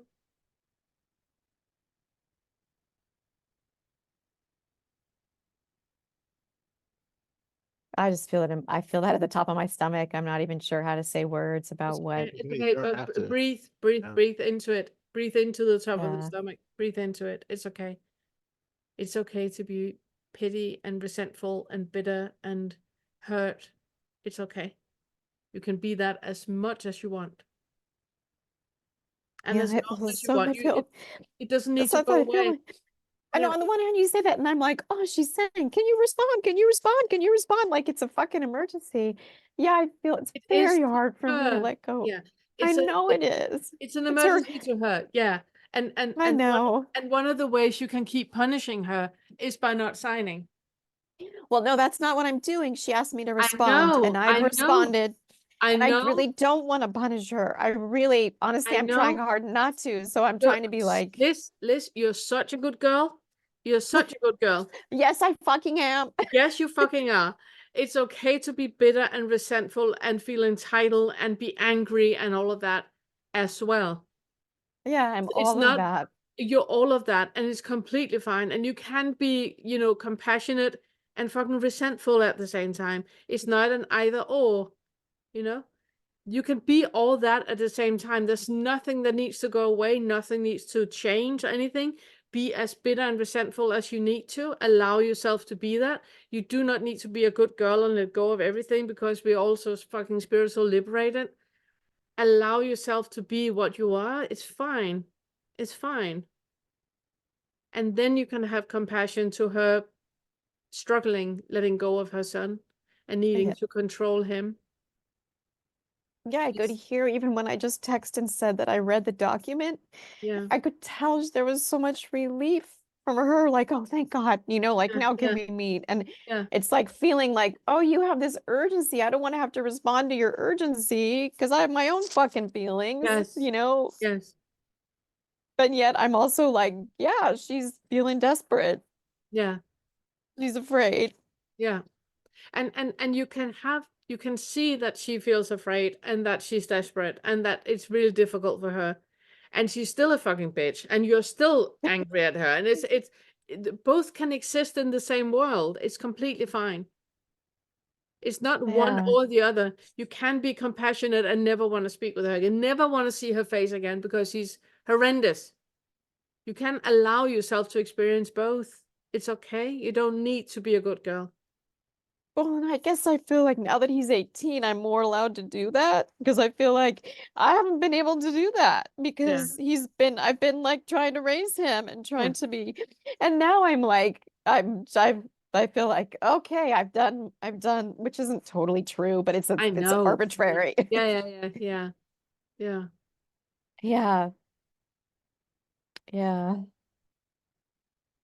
It's just, there's so much. I Yes. think that's part of it is like letting the fucking so muchness be the so much that it is. Yes. But see how liberating it is when you allow that so muchness to be there instead of trying to contain it into like it's like putting a cloud into, a container. It's like instead of just allowing it to be there, it's okay. Can you Yeah. be in a body where there's so muchness hanging over your head? Can you Mhm. be in a body where that is part of your everyday life? And not trying to navigate or trying to be a good girl or trying to be a good Buddhist or anything, but just allow things to are as they are, to be as they are. And it doesn't make you a bad person. Mhm. It's just an I think that's experience.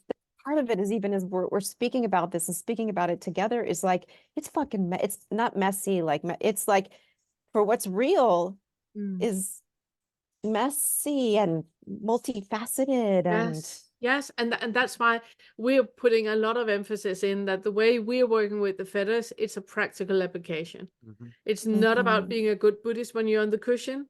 It's about being, with whatever, like you say, like being an absolute twat in traffic. That is where your practice really steps in.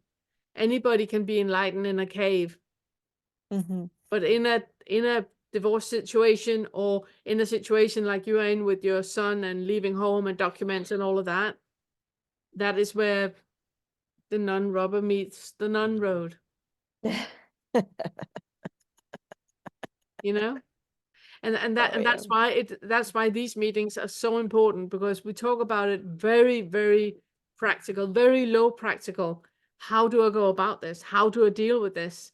So I maintain, you know, a sense of integrity, but I'm with what is happening. I'm owning up to what is happening, and still I know there is no I. How do I combine that? And that's what we're doing at these meetings. It's also why it's just so much easier just to be honest about all the shit that is happening, and then we talk about it. Mhm. Mhm. Okay. Thanks. I'll re-listen and keep on keeping on. Yeah, and I look forward to the next chapter. And Yeah. I was just gonna say. Yeah, sorry, go on. I was Go on. gonna- Todd, you always have just a small thing, and then 4.5 hours later.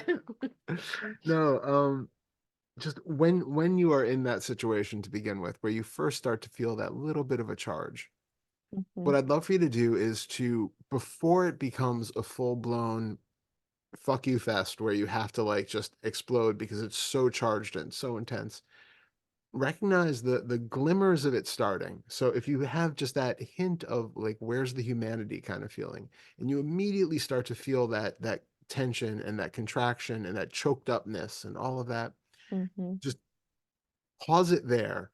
Don't allow the thoughts to continue spiraling Escalate. on and escalating and adding on to it, and just come into the body with the actual feelings that are there at the thought of where's the humanity, or Mm.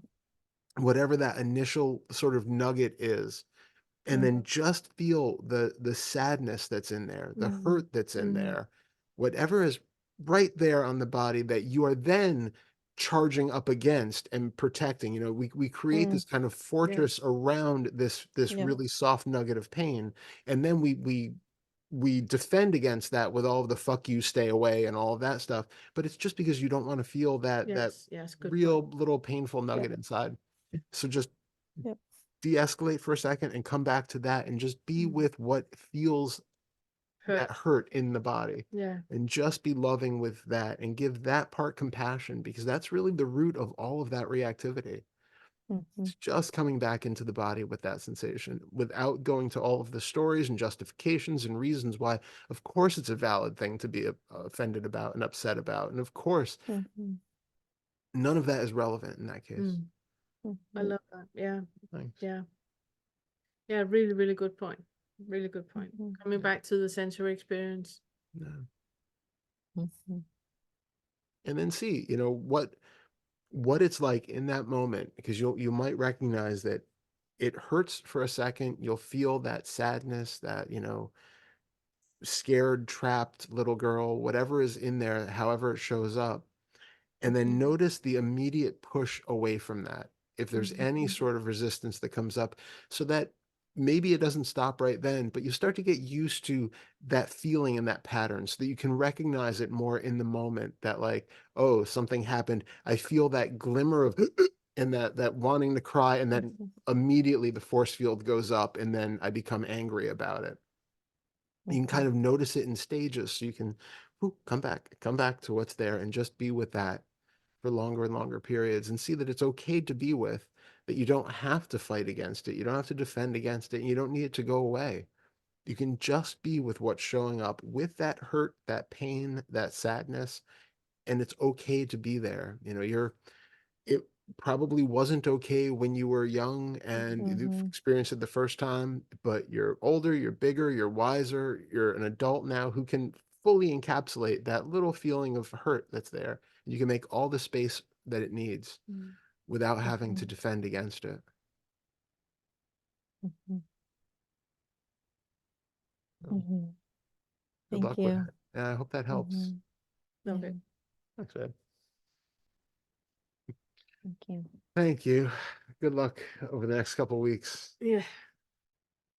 It's so different. Okay. Bye, Lisa. Good seeing you. Boop. No, it's Also, not. Okay. there. One day I will figure out where that is. Yeah. Hi, Osa. Hello. Hi, hello.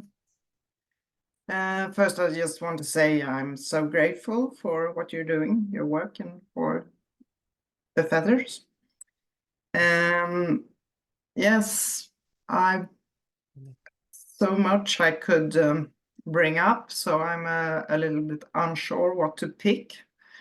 But I think I choose to this mother and son theme that has been on, because I have a lot of things going on in my life right now, and there are lots of turbulence in many areas, work, and I have a very depressed mother she's needing a lot of help and support from me. But my constant and big pain is worries for my son.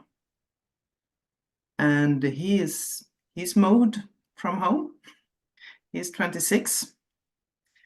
And I'm sort of waiting that the pain of his leaving home would leave me, but it doesn't. No. No. And I realized that there is something more than just the ordinary pain, because I had several miscarriages before I got him. And also when he was born, he was a very healthy and strong child, but he got epilepsy. And after that, he had another diagnosis that he got rid of after a while. And I mean, he's now okay, and he got rid of his epilepsy as well. But there's been quite a journey during his childhood. So I understand that affects me. Mm. And during this years I've been meditating. I'm quite a lot in my head, and during the last years, I have more and more feelings have been coming up. So now I can sit and meditate, and just tears falling down, and a lot of times I think of my son, and I wait, and I think, oh my, now I've been sitting meditating several times, several years, and still I'm sad, and I still worry. So I hope Fetter work will help me resolve this. Of course, I'm still very much selfing, identifying with a person, a mother. Mm. So just one example, I listened to one of the first Fetter lessons, and about this, that the difficulty to really listen to somebody. And I tried this with my son recently. And we had a meeting just the other day, and I told myself before, now I should not speak. I should get no good advice here. It's so difficult, of course, but and also it's like that I'm so occupied with myself. Mm. And what to do and what not to do, and perhaps I shouldn't say that. If I go that one, so it's almost difficult to There's so hear. much in your thought. Yeah. Yes. Yeah. I think of that example that you brought up, Pernille, in one in some of the lessons about a mother that she had her son come home from school, and she just, instead of being so reactive, she just made space for his feelings to be there. Yeah. Mm. I felt I've been thinking about that, but Mm. it's like it's impossible. I will never be able to do that. Oh, Ah. I completely understand. It's about the part of you're still identifying so much with your thought. You Mm. still believe that your thoughts are real, that Yes. your thoughts are actually useful, and Yes. that they have, you know, a useful message for you to act on, that you can think of your son is going to come and visit, and then you think, I'm not going to react, I'm not going to say, I'm just going to listen, and then that is not going to happen. That is like you deciding that tomorrow it's Sunday. Mm. I decide that tomorrow it's Sunday, and tomorrow when you wake up it's Wednesday, obviously. So you're deciding on something that is outside of your reach. You cannot decide how to react or not to react. You cannot that is completely beyond any control. There's no agency anywhere to do that. So it's what I would recommend you to do, instead of being harsh on yourself that you can't control your mind and you can't control your thoughts, because nobody can.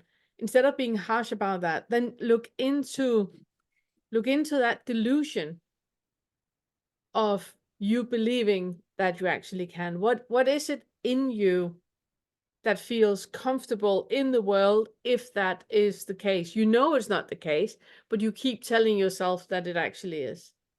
Mm. That's the worst thing, and I know you're going to say more about that in a second.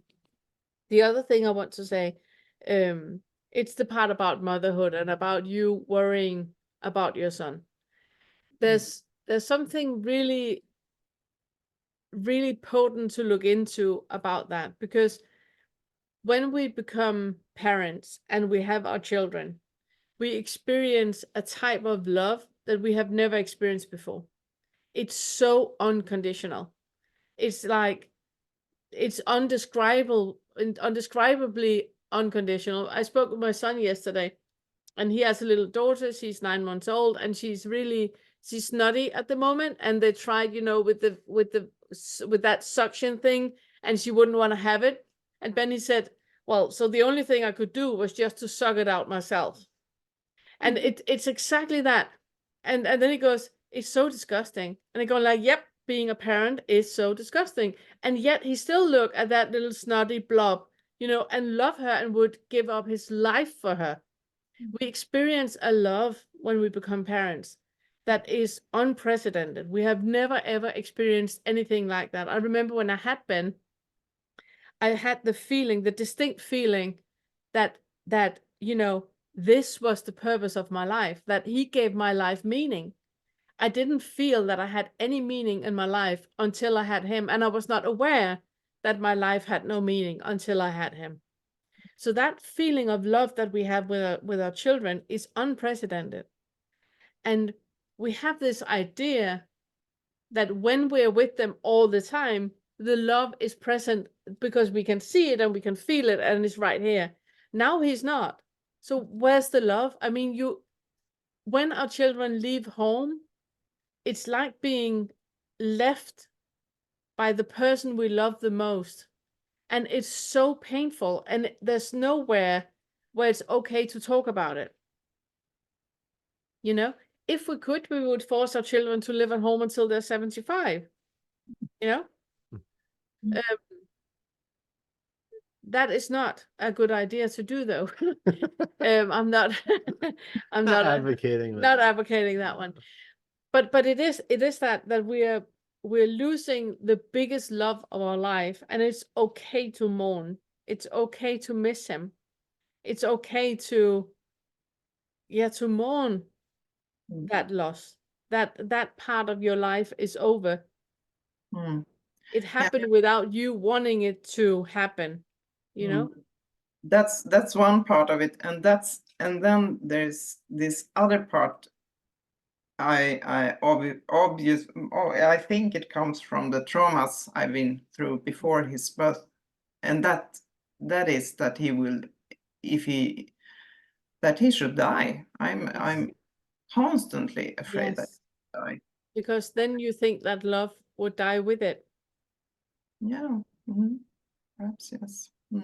But right now, your son is not with you, No. and you feel No. the love. You feel the love. The love is not contingent of him being here right now. No, I feel the love, and I'm also afraid that this difficulty I have just to let him go emotionally. I'm not that kind of mother that's calling him constantly and watching over him like a hawk. No, I constrain myself not to do that. But So you are, but you don't. but I'm sure he's feeling it. It's Yeah. an feeling without words. We Yes. have a very strong bond, Yeah.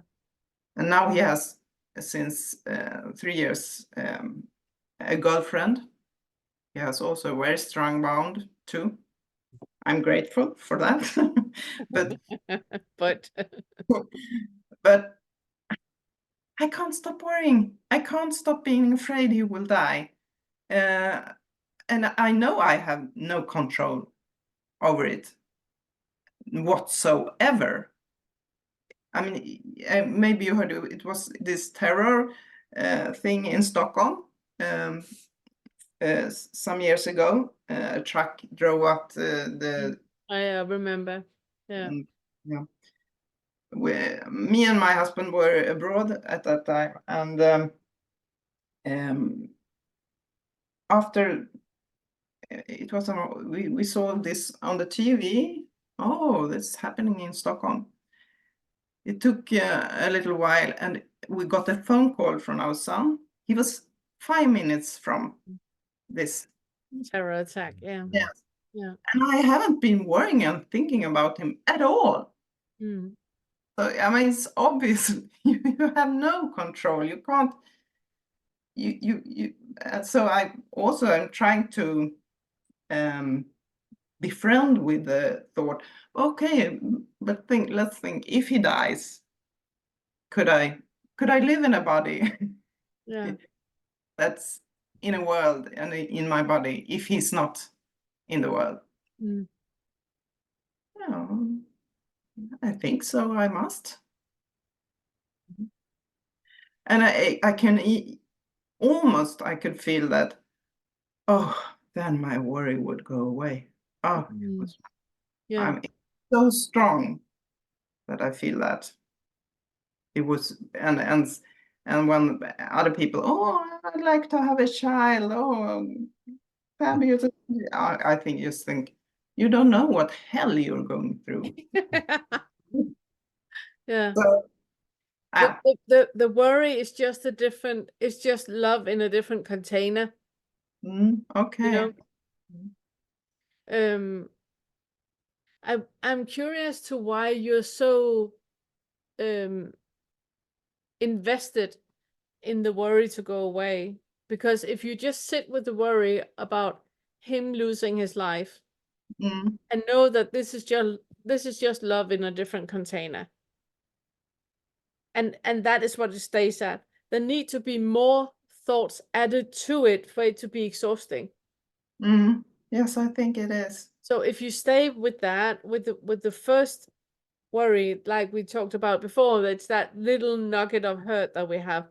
If you just stay with that and notice that another thought will come in, detach that thought, stay with the nugget. Just stay with that feeling of loss if he's not here. Because what is really the problem is all the thoughts that are happening afterwards. It's not the initial thing. Like you say, you can be in a world where he's not here. You can, so that is not the issue. It's all the added thoughts that come onto it afterwards. I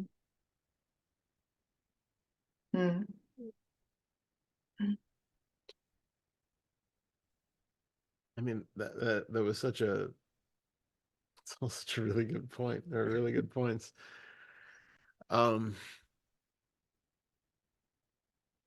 Yeah, what you say about the thoughts being added to it. It's funny because I haven't quite put it together. I had a glimpse of talking to Aunt Helen last night with her paranoia about me, Yeah. joining the wrong crowd. Yeah. And it's like, so I have this 98-year-old great aunt who I'm very close with, and she's it's my family has a history of worry, like it's kind of built into the DNA.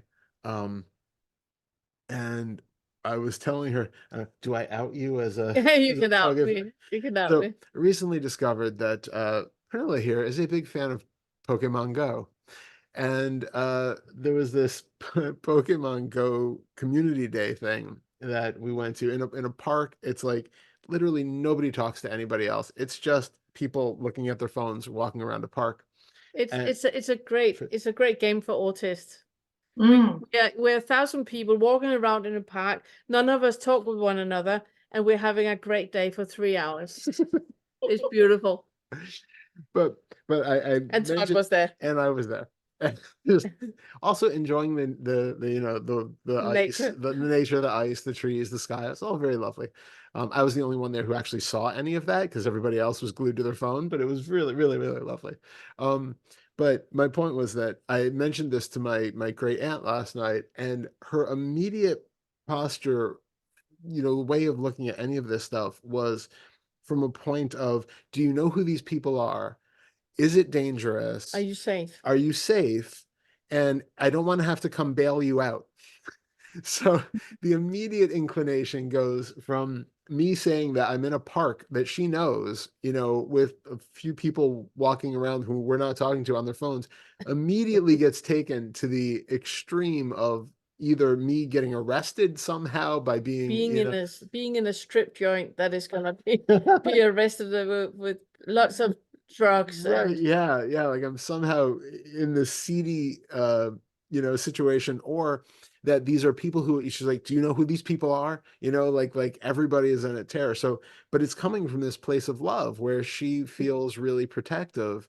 And I'm a 45-year-old man, but still it's that it comes from that place of, as you said, worry in the guise, or love in the in a container of different worry. container. Yeah. And I did everything that I could to try to rest her mind that no, there's no danger in this situation at all, absolutely fine. But you can still hear that hesitation because she's so worried that something is going to happen to me. And I think it was just a really beautiful way to put that. Mm. Really, I only told that story because I wanted to out you as a poke player. That was really the only reason. I'm as autistic as can be. But to your point that there really is no reason to have to get rid of that sense. However, if you did decide that it's something which is for some reason that you feel it's unbearable, then I like that you're going into sitting with, okay, well, what if he did die? What could I be in a body where he does? And then feeling that, and kind of playing that the thought experiment out to see what would really happen in that situation, and feel into it and recognize that it is absolutely doable. Um, but So, yeah, no, go ahead. Yeah, but please put in. also be aware of that it's got nothing to do with him. Yeah. In your bubble of reality, it's about you not having control over anything. It's about your own death as well. It's Right. about one day you are going to die too. We know you're going to die. We don't know when and we don't know how.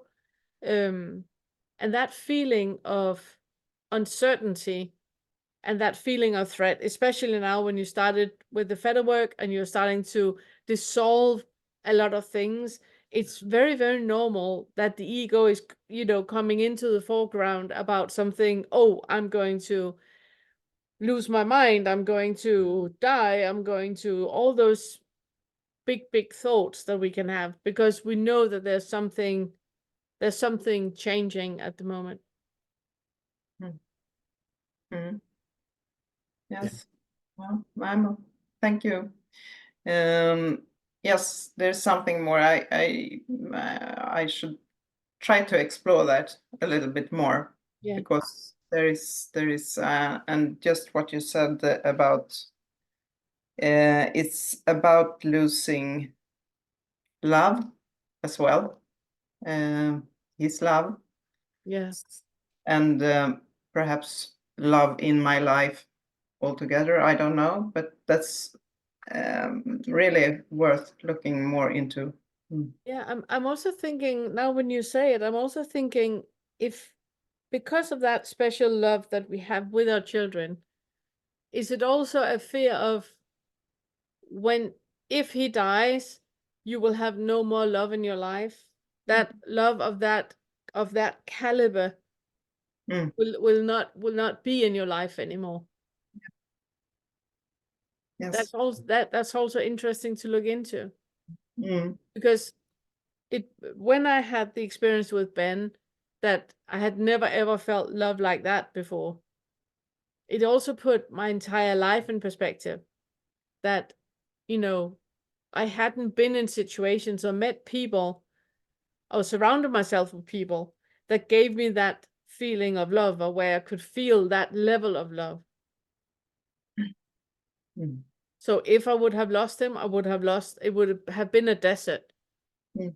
I wouldn't have had any love. And obviously, that is not about the people around you. It's about No. self-love. Self-love. Yeah. Yes, and I've started working a bit about other traumas from my childhood, Yeah. and loneliness is a big part. Yes, Yeah. exactly. Exactly. And it's easier to say that you worry about your son than looking into your own loneliness. Yeah. Because I once had a group where there was a woman, she was living in a commune, a collective. And she said that when she was living in that community, that collective, there were 30 people there, and she never ever felt so lonely. And that's when she realized loneliness, it's an internal thing. It's not about anything about the people that are around you. It's a tone, it's a feeling tone that is there all the time.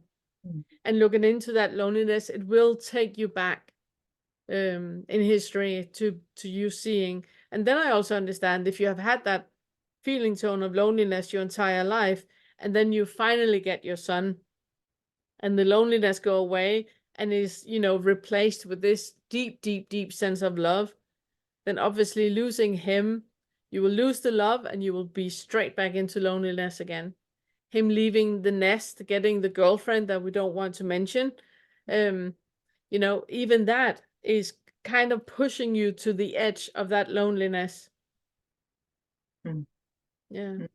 Yeah. Thank you. Yeah. So it's very much about asking into, can I be in a body that feel that loneliness? And then what we always talk about, that you see that in a horizontal line, that, your future, we're here now, in the past, that was where the loneliness happened. If you put it into a vertical line, so you can be with all of the experiences in your life at the same point now, with that loneliness, with the insight that you have in your life now, then you can actually heal. And then if I could just say Yeah. one thing, going back to what you had said about the fact that